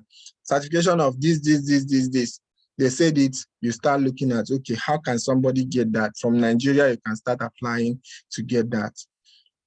These are some of the things that you can do from back home, and you would have jumped 100,000 steps ahead of yourself when you get here, because instead of when you get here, your husband starts staying at home, carrying baby, being frustrated, being angry, regretting coming to the United States, you have already made the plan from Nigeria. And when you get here, he's just jumping into a job and starting to live his life. And you will live your life, your husband will live your life, you live a better life. And when you see me, you say, hi. And I'll say, what's up? And you tell me I heeded your advice and I was able to, prepare myself before coming, and I'm doing very well, and I'll be happy for you. Okay, so these are the websites and the way you can use them. All of them are working in consonance. They just want to get you that job, but you have to sign up with them, and it's not something you can pay for. You are not paying for it. It's free. You understand? It's free. You can pay. You can subscribe for these jobs, and then they will be sending you job alerts even before you come, and it is filtered job alerts. So to send you only the one that you want or the one that you requested. Okay. So now, currently, the USA minimum wage is $15. So any job that you do in the United States, they're not supposed to pay you less than $15 per hour. Is the minimum wage. No matter who you, unless you're working under the carpet, yeah, maybe you're doing a job that you're paid by hand, which is illegal. You understand? But any job you do in the United States, they're not supposed to pay you less than $15 per hour. No matter what degree, what qualification. So far you have applied for that job legally and you got it, they should pay you above minimum wage.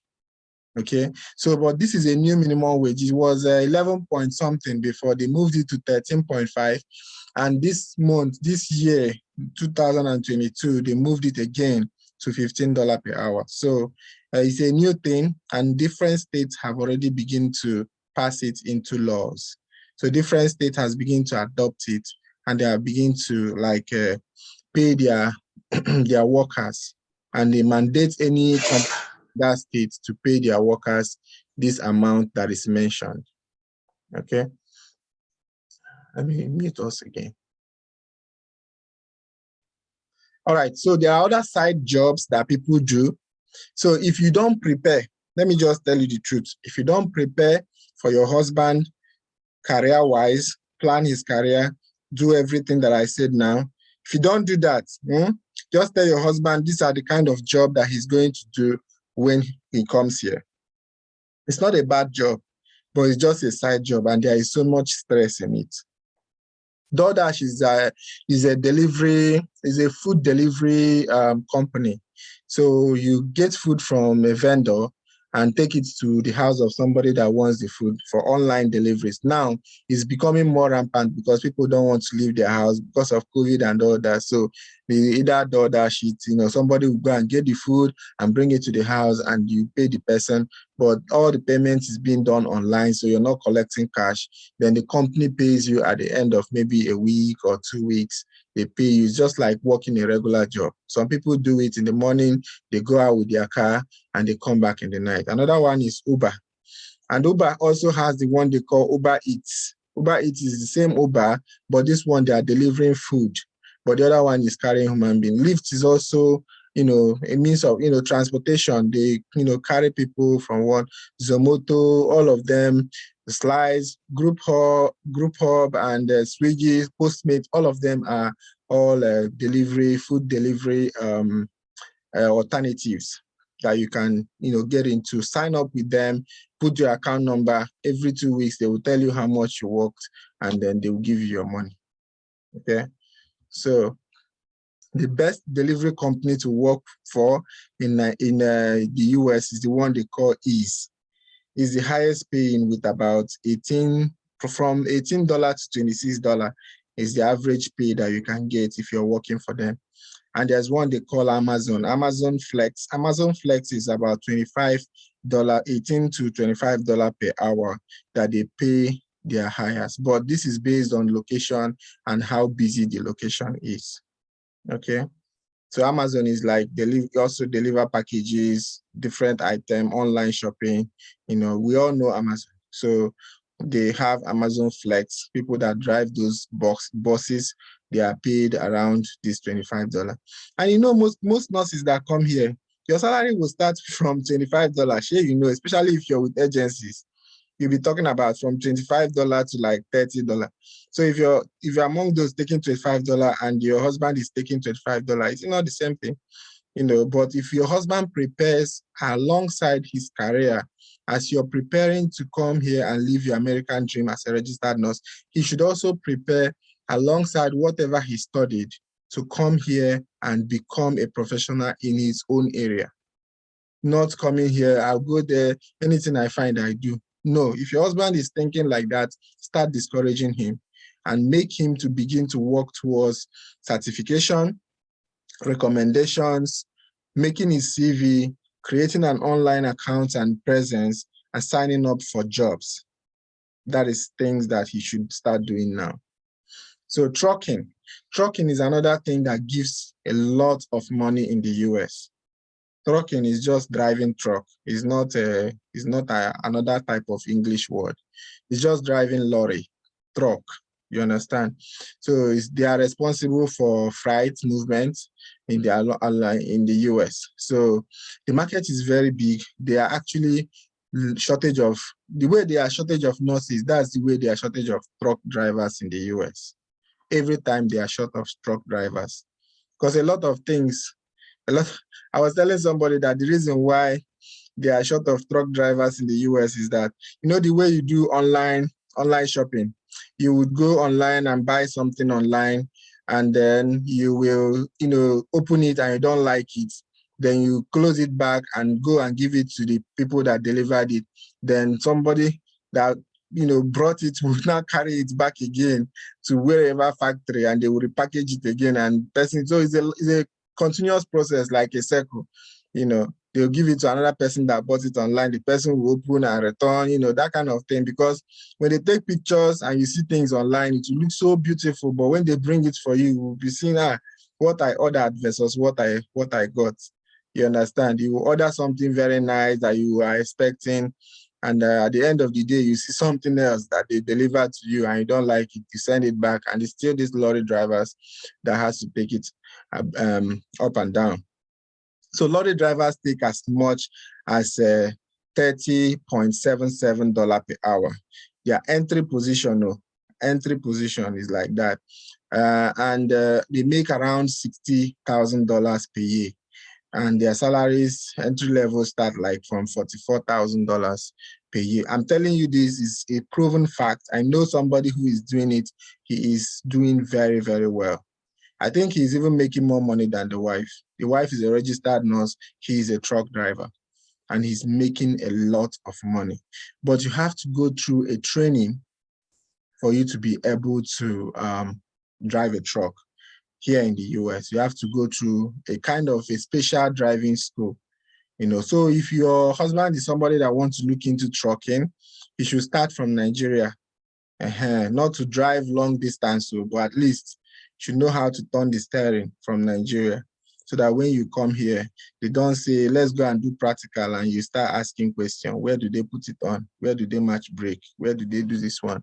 So you'll be able to do it very, very well when you come. All right. So this is the registered nurse that we were supposed to talk to today. I think that's the only person that we're not able to meet in our session. So, but I promise to get her back whenever we have time. So this, before we go further, I just feel like I should ask this question. Is there any spouse of a registered nurse that is here with us that has a question? The person can ask me. I'm really willing to answer. My spouse is actually here. Okay, so you can put him on the mic, and I will answer his. I'm actually at work, so I'm not home. Oh, okay. I'm in the Caribbean. And why it is very important for me to ask this question, I will relate it back to him. And I wish that this is a recorded meeting. Is it recorded? It's actually recorded, but I'm looking at the hours now. We are close to four and a half hours. That's 4:30 hours. I can't share it on WhatsApp. It can only be on YouTube. So I will send you a link. All right. So my question is, my husband, he trained as a biomedical technician back in Nigeria before we came to this place, and specializing as a dialysis technician, but biomedical unit, engineering unit. Now, he had applied online to some schools in the US, because that's where we are going to end up going. Now, he had applied, but they told him that until except he's in US before he can be trained, because it's a kind of a job. You'll be doing the job, you are paid, but you are being trained. So my question is, how that kind of thing, with what we have experienced, and how do we go about it? Is there a way we can be assisted to get him maybe an online school that will accept to get him trained online before we finally get to the States. Or even if it should even take him down first before we now join him. So that's my question. Okay. So in response to your question, there are some certain career and some certain skills that you cannot actually do online because they require you to be checked off. I call it checking off. They have to check you off on the performance of those activities or skills. Okay. So if your husband is a biomedic tech specializing in dialysis, he would need a physical presence training for him to be able to be certified to work here. So no matter how he does it, even if he does online training, he will still have to pass through a training again, maybe a form of orientation or preceptorship for him to be actually checked off on those skills. So I would say the thing I would suggest is for him to look around, find out ways that he can be licensed to practice as a biomedic technician when he comes to the United States. And if he finds that out, then I would really suggest that if there is anyone that does not require practicals, that does not require clinicals or hands-on, you understand, then he should do those ones. At least those ones will be off the way. Then when he comes here, he would now do the clinical aspect, and then he'll be able to get a job. Okay? All right. Thank you. Thank you very much, Chika. And Ada, Christiana, do you have your spouse that want to talk to us?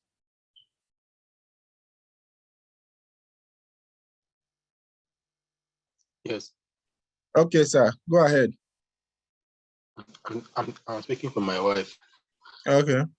How lucrative are skills like tailoring and hairdressing? And what is the likelihood of getting a CNA program done over there? So now is your wife, I believe maybe your wife is the one that will be doing the tailoring. I don't know, but maybe you are the one that is a registered nurse and your wife, you're asking for your wife. So now, lucrativeness of a thing is based on the person that is performing it, your skill. If you're very skillful, you will get a lot of people in terms of tailoring. But I'll give you one idea. If you come here, what you have to do in order to sell yourself, find a Nigerian-based church, go there. If you're a Christian, if you're a Muslim, go to mosque or anything. Just go there and let them know what you can do. They would help you to maybe give you some tailoring things because no white woman will come to your house and say, please, can you sew Nigerian clothes for me if you're tailoring? You understand? So you have to go towards where your market is. You understand? So that's where you will find people who will patronize you. And those people will have networks of people that will patronize you. But the only thing you have to do is to make sure that your skills are intact. You have to have that skill. If you do not have that skill, you might not be able to get enough clients because your skills will speak for you in that area. And you also asked how feasible is it to get a CNA program? My dear, it is very, very possible. CNA program is 3 months. I'm going to talk about that one of these days. It's actually 3 months training. You go for that training. I have not seen anybody that went for the training and failed because it's a practical training. You go for that 3 months training, and after going for the 3 months training, you can pick a job immediately and start working. Some of them have some kind of certificate that they give them at the end of the training, but they start working after that training. So it's very easy to get a CNA program. Even the husbands of some of our spouses, I forgot to mention, you can also work as CNAs in different hospitals.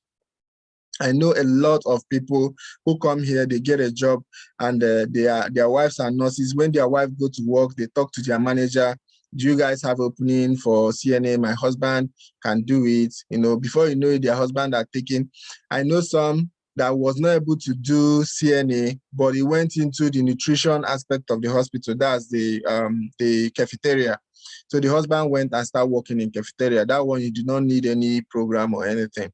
You understand? So the husband is working in the cafeteria. Some of them, their husband is working in the store, like a storekeeper. You understand? Where you have supplies, different supplies of the hospital, consumables that the hospital use. Your husband can go there in your hospital and also work there. You understand? So these are avenues and things that your husband can do when he comes here. I said he can become a CNA, do a 3 months program and become a CNA in the floor.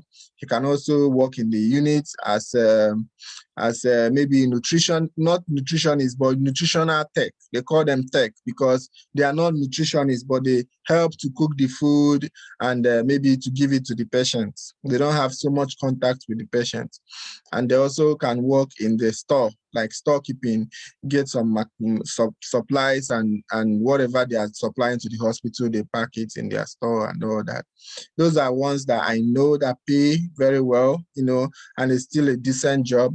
A lot of people work in the food vendors like McDonald's and all these McDonald's, Burger King, and the rest of them. A lot of people work there and they are always hiring. There is no day that they are not hiring. They are always hiring. And we also have people who work in Walmart, Kroger, and other Sam's Club, all those kind of grocery stores. People also work there. I've seen people who work in the hospital in the daytime, and at night they'll go and work in Walmart. So it depends on what you want to do. You understand? But for sure, tailoring is an option. Hairdressing is an option. If you come and you have your market, you know people who need that service, you'll be sure to make a lot of money because those people, they charge. Anytime that my wife goes to make her hair, I hope she won't be angry with me, but she spends like $300, $400, $500, sometimes more, just making hair. You understand? So you can imagine if that is coming to your wife for spending time making somebody's hair just at home and still at the same time taking care of the family and the kids and the rest of them. So, you can actually have that as a side hustle. If you're a registered nurse and you are skilled in doing that, you can also tell people that you can do it and people will look for you when they need it. Okay? So, yeah, thank you. All right. So I do go Christiana. You'll be my last person to ask question. Then we'll call it a day. What a day, man. 5 good hours. Hey. All right, go ahead. Adugo, do you have a question?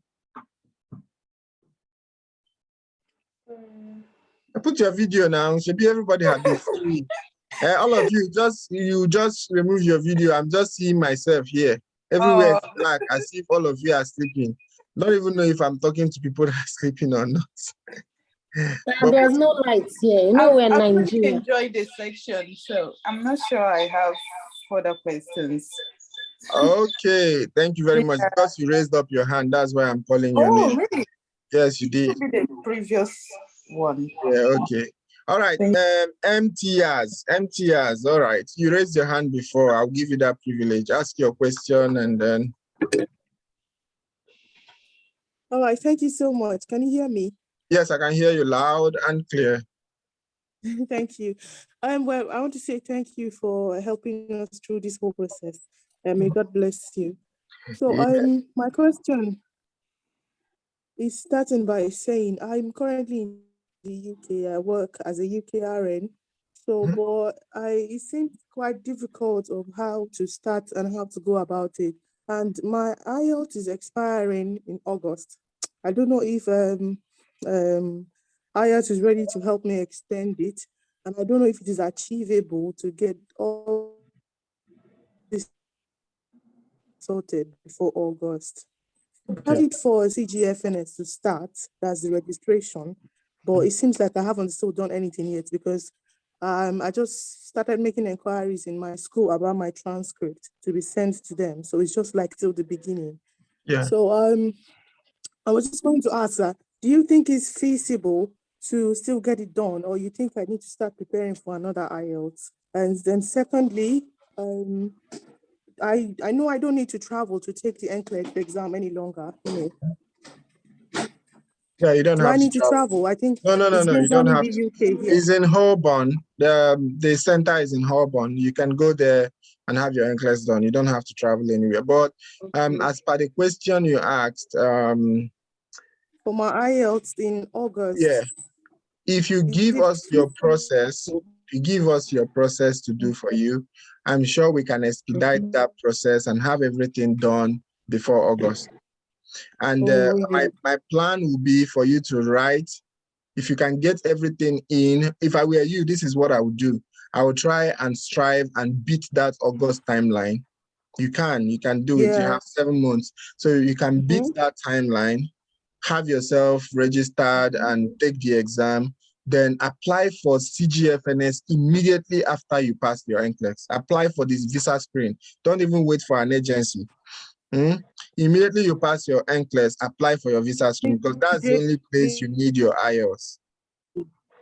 Yes. So around what? Around which month do you think? Because I saw it on CGFNS page. That there are different months that you can apply for the exam. Is it true? But someone told me that you can apply any time of the year. No. Which exam are you talking about? Let me know if we're in the same page. NCLEX exam. No. You can wake up today now. If you have everything, you can wake up and go and write your NCLEX. But you have to process first. So which month do you think I can? Okay. Depends on you. Number one is you, because if you're working with us, we have about 3 classes that will take you 3 months to complete. You understand? Wow. So that 3 months already is to make sure that you don't write and fail and come back and start the whole process again. You understand? So if you can give that 3 months to not just preparing for your NCLEX, but also preparing to register and do all the processes that there is in the whole NCLEX, in the whole exam. So if you do that, everything will be coming out together at that same 3 months. By the grace of God, your ATT will be coming out, you're finishing our classes, and then you're getting ready to go and test. You understand? Yeah. So that's what I can advise. That's what I can say. All right. So you can send us an email and we can take that up. And One last thing, good idea, actually moving from. What? Okay. I said one last question. Do you think it's a good idea that I'm working here and I'm going to the US? And am I supposed to verify my NMC PIN or my NMCN, that's the Nigerian license? Both of them. Which of it is supposed? Both of them. Both of them? Yes. Wow. Yes. So one thing is certain, you're going to spend money, okay? You're going to spend money, yeah. And you should be ready to bring out that money when it is needed so that you don't delay the entire process, okay? Okay. I don't want you to be the one to delay yourself in the process, all right? All right then. Thank you so much. All right. This is Adugo. All right, Adugo. I have a question, please. I did my nursing back in Nigeria, but as a post-basic. So I did my midwifery first and then my nursing. My question now is, do I need to verify both certificates? You did your midwifery first, then you did your nursing. Yes. The nursing that you did is how many years? Did you do it in the university?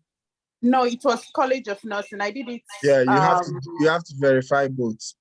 And it's always complicated. These are some of the cases I wouldn't like you to handle by yourself. You have to give it to people who have handled such cases, because you can easily get into trouble and you start looking for a way out with that. Oh, really? Yes. So when you're ready to do the process, you let us know. We know how we have handled such cases before. You understand? So, but the idea of the whole thing is you have to verify both your nursing and your yeah. All right. Okay. Yeah. So let's have Tolu Lopeaja. Let's have you. Thank you, boss. Thank you so much. You're welcome. It's been a long one. Yeah, I just wanted to ask that my spouse is in the power sector, like electrical, electronics. Are there specifications like probably, do you know about any certification or specifications that is peculiar to, let's say, power sector in the US? Because of course it's a different thing for the US system and Nigerian system, but it's something he loves to do. It's something he really wants to continue doing. Yeah. As much as trying to see how we can explore other options, but he loves power sector, he loves the engineering, and so I'm just asking if there are some things we need to talk. Yeah, so sorry to cut you short, but on his own part, most of what is going to help him is recommendations from people he has worked with before, even if he's his boss, anybody, that he can get recommendations from, he should get recommendations, and he's going to sure get a job in the power sector if he comes here. You understand? That is sure, he will. You understand? But he has to get recommendations. As far as certification is something that we have to all research about. I haven't had to go through that question or have helped anybody before on that, on power sector, but I know there must be something you have to do.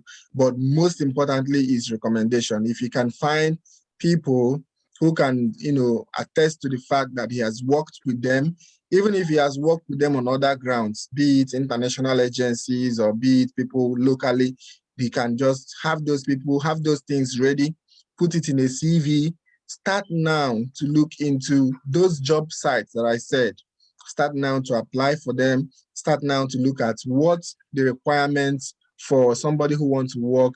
Like in Virginia, they have, the way the power sector in the US works is, Nigeria is just NEPA, the whole country, but here, there is a name of different power sector, power generating companies, that handle about 2 states, some will handle 1 state, some. So in Virginia here, they have Dominion Energy. So Dominion Energy is always on their website, their career this thing. I've gone there before. They're always in need of staff. You understand? So which area of the power sector that he wants to be in, he needs to get recommendations on that area so that he can be able to be taken to that aspect of their company. You understand? So because there are thank you so much, areas, boss. there are so many areas and people work in different units in those companies. So whichever area he needs to start. But first thing first is make use of those job sites, search websites, and start applying and finding out what recruiters want from the applicant. You understand? That's going to give you an edge to what you should start getting right now. All right. Thank you so much, boss. All right. So Eunice, sorry. Yes, Eunice. Chineye has asked question before. Eunice Okafor, you can ask your question. You're going to be my last person to ask questions today. Yes, go ahead. Boss, give me space now. Just one question. Okay. All right. Go ahead, Eunice. I'll give you. Can you hear me? Yes, Eunice. Eunice, go ahead. We can hear you.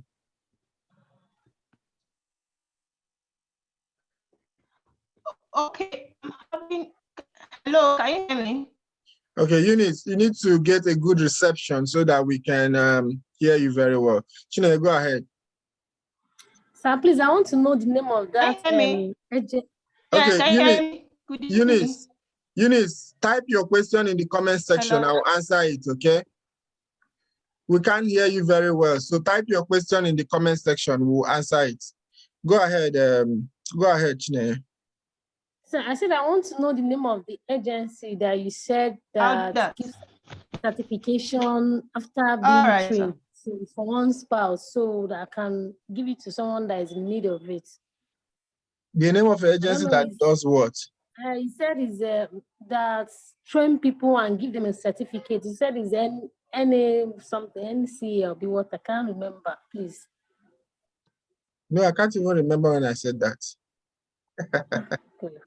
So you can listen to when I put this on YouTube, you can actually listen to it again and find the information you're requesting, okay? I don't even know the YouTube address. No, we'll send the link. We'll send the link in our Telegram. All right. This one is recorded, okay? All right. So thank you very much, everybody. Before we go, we want to let you know that this class is about to start, and you can register for it.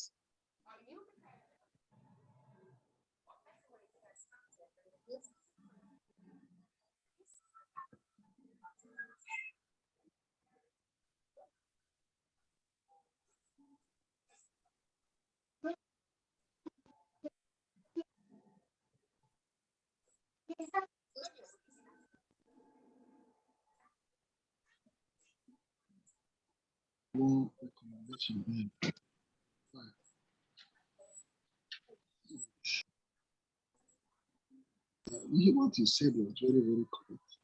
It's not what that good job there and want to come there.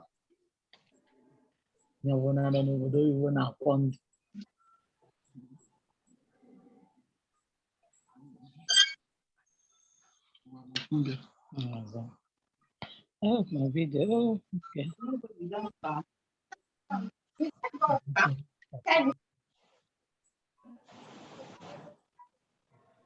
Upcoming classes. Upcoming classes.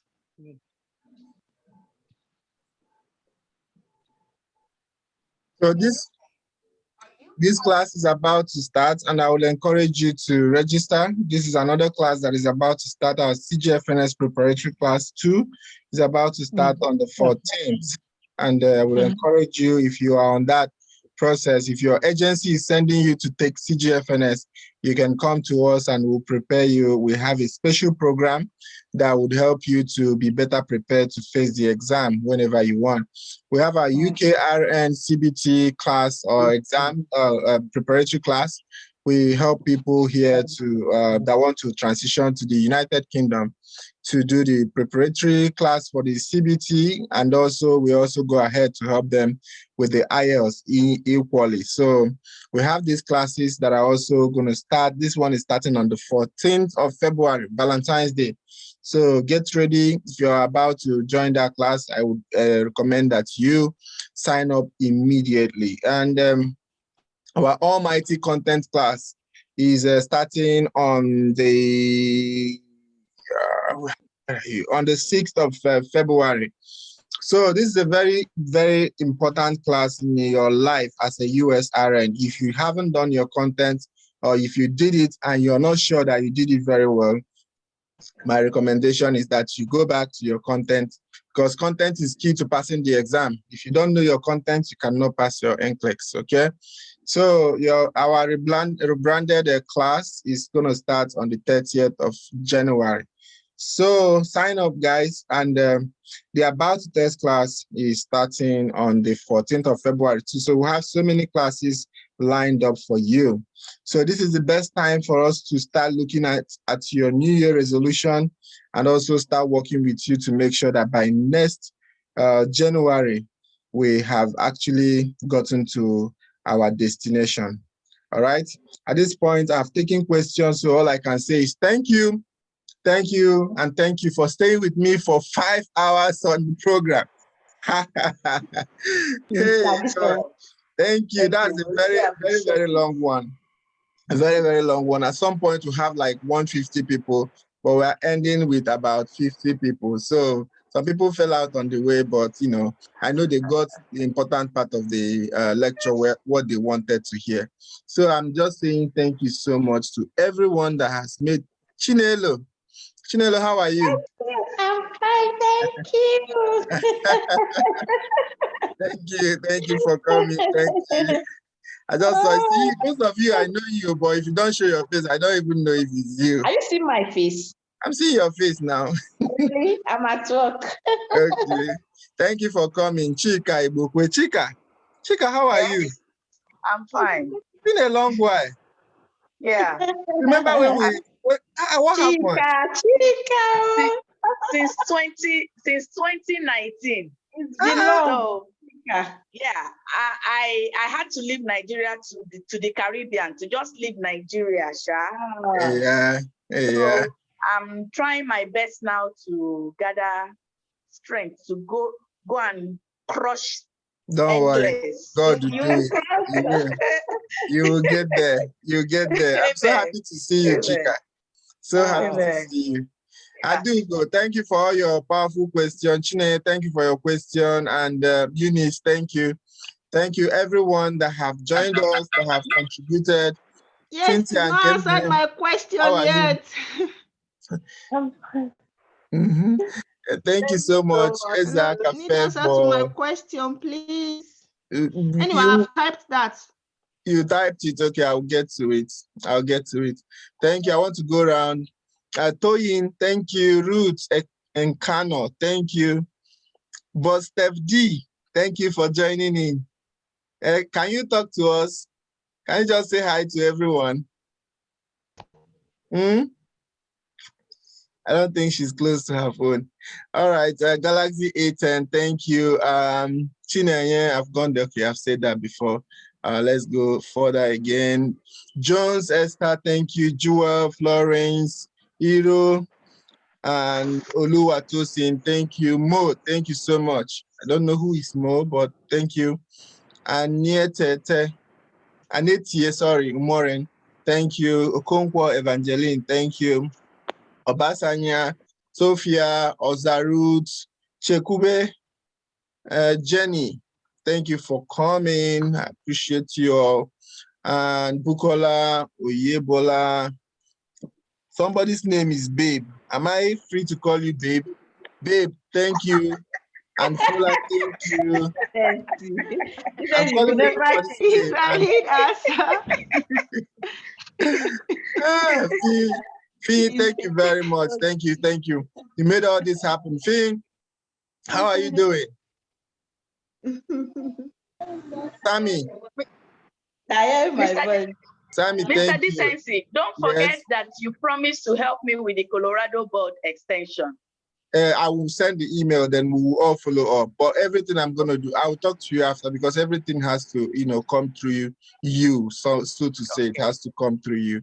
Yeah. Okay. So, okay. Mrs. Abo Edna, thank you. Zodima Joy, thank you. Chinwe Okoli, thank you. Akiola, thank you. Debbie, thank you. And Chinwe Okoli, thank you. Yes. Go ahead.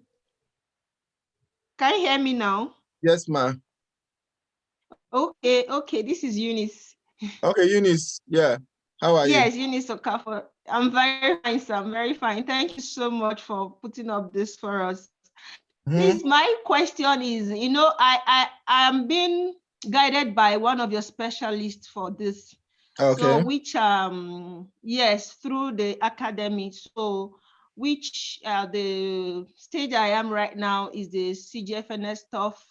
So the verification from the NMC, how long does it take to get to the CGFNS? Because right now I've not heard from Mr. Michael. I've tried to chat up with him, but no response yet. Yeah, Michael is transitioning to the United. It's actually in the United States right now. Wow. So that's why. Yeah. So forgive him for not being on his phone. So, but if you need anything urgently, come to me or go to any other person in the academy, and we'll direct you to another specialist. We have a lot of specialists, so we can send you to another person that will take over the process. Good but evening, Michael boss. will be coming. Actually, Michael will be coming back on track very soon. Okay, I actually started up with you on WhatsApp. I've not gotten a response from you. Please, I'll continue to beg. My WhatsApp is like a crusade ground. So Wow. if I so don't, what do I do right respond, now? what you do is you may be lucky if you call me, and if I pick, no, I'm less busy, I can take your call. But if you but I'm always going to go through all my chat. I always go through, but it might not be timely. You understand? Yeah, that's true. Not That's true. I always come around. You understand? So, but I'll make sure tomorrow, because we are going to have a snowstorm. So tomorrow I'm going to go around my WhatsApp again and clear all the messages. All right. Okay. Thank you, everyone. I appreciate you all. And at this juncture, I want to end the meeting. Thank you so much for being here. God bless you all. And I pray that you will continue to follow your dreams and come here in no distant time. All right? Amen. Thank you. Thank you so much. Bye. Bye. Hello, sir. Bye. God bless you. Yeah. Thank you. Yeah, God bless you. Baby. Baby, what's up? Yeah. Hello, sir. Yes. Sir, please, I'm interested in. Hello. Hello. Yes, I can hear you. Yes, sir. Good evening. Thank you for the wonderful session, even though I joined late. I want to know about the one-on-one class. I was waiting for you to mention it, but you didn't mention in the list of I did. classes that will be Can you hear me? I did. Sir. Yes, I did mention it actually, Hello? but I did mention it. Whenever you're ready for your one-on-one, contact us first so that you make sure that we have an available instructor, because most times we're always maxed out. Can imagine we have like 150 people. We don't have 150 people to 150 instructors that will take care of one-on-one. So always contact us and tell us you want to do one-on-one before you make payments, so that make sure that you're making payments, we're getting you somebody. Okay? So if you want to make, also the duration of the class is actually 1 month. One-on-one is for 1 month and it is 20,000 naira. So contact us, let us know before you do it. But before you do one-on-one, make sure you have done your content so that you use one-on-one as revision instead of using one-on-one to do your content. That would take you like 3 months of paying 20,000 naira. I don't know how buoyant you are. You understand? So, but first of all, you have to use one-on-one when you have already done your content. It makes the work a lot easier for everyone. Okay. Thank you very much, sir. Ngozi Yes, sir. Ubani, Thank I'm you. happy to see you in my session. Ngozi Ubani. Please, I want to find out something. All right, go ahead. We'll be ending the session soon. Actually, we have ended. Yeah. Anybody that wants to exit can exit, because I'm going to end the meeting very soon. Okay? Yeah, I've done my jurisprudence exam. So I want to find out what's the next step. After jurisprudence, the next step, have you done your fingerprinting? Yes, I've done that. Okay. So the next step is going to be paying for Pearson View so that you can get your ATT. All right? But make sure that you have gone through the classes first before you make that payment, because once you make the payment, you're going to get your ATT and it will start counting. Okay, that means I will continue with the lectures, contest class, and the other ones before I will do that. That's my recommendation. All right. Thank you, everyone. This is my last thank you. Mr. Decency, please, one more thing, please. Okay, Let's go allow ahead. him to go. I think he's got other things to do as well. Go ahead. Allow him to go, please. Let me just take the last one. Let me take him. What's the question? So assigned to me, sir. Huh? Who do you assign to me right now? I can't think of anyone in my head now, but if you give me time, I will be able to look for one and assign you to that person. Okay? Do you have anybody in mind you want? I will check if the person is free. Chat me up on WhatsApp. We can do these things on WhatsApp. Just chat me up on WhatsApp so that we can discuss. Oh, okay, that. All right, bye, guys. Okay, sir. Thank you. And God bless you. God bless you. Thank you, sir. Thank you.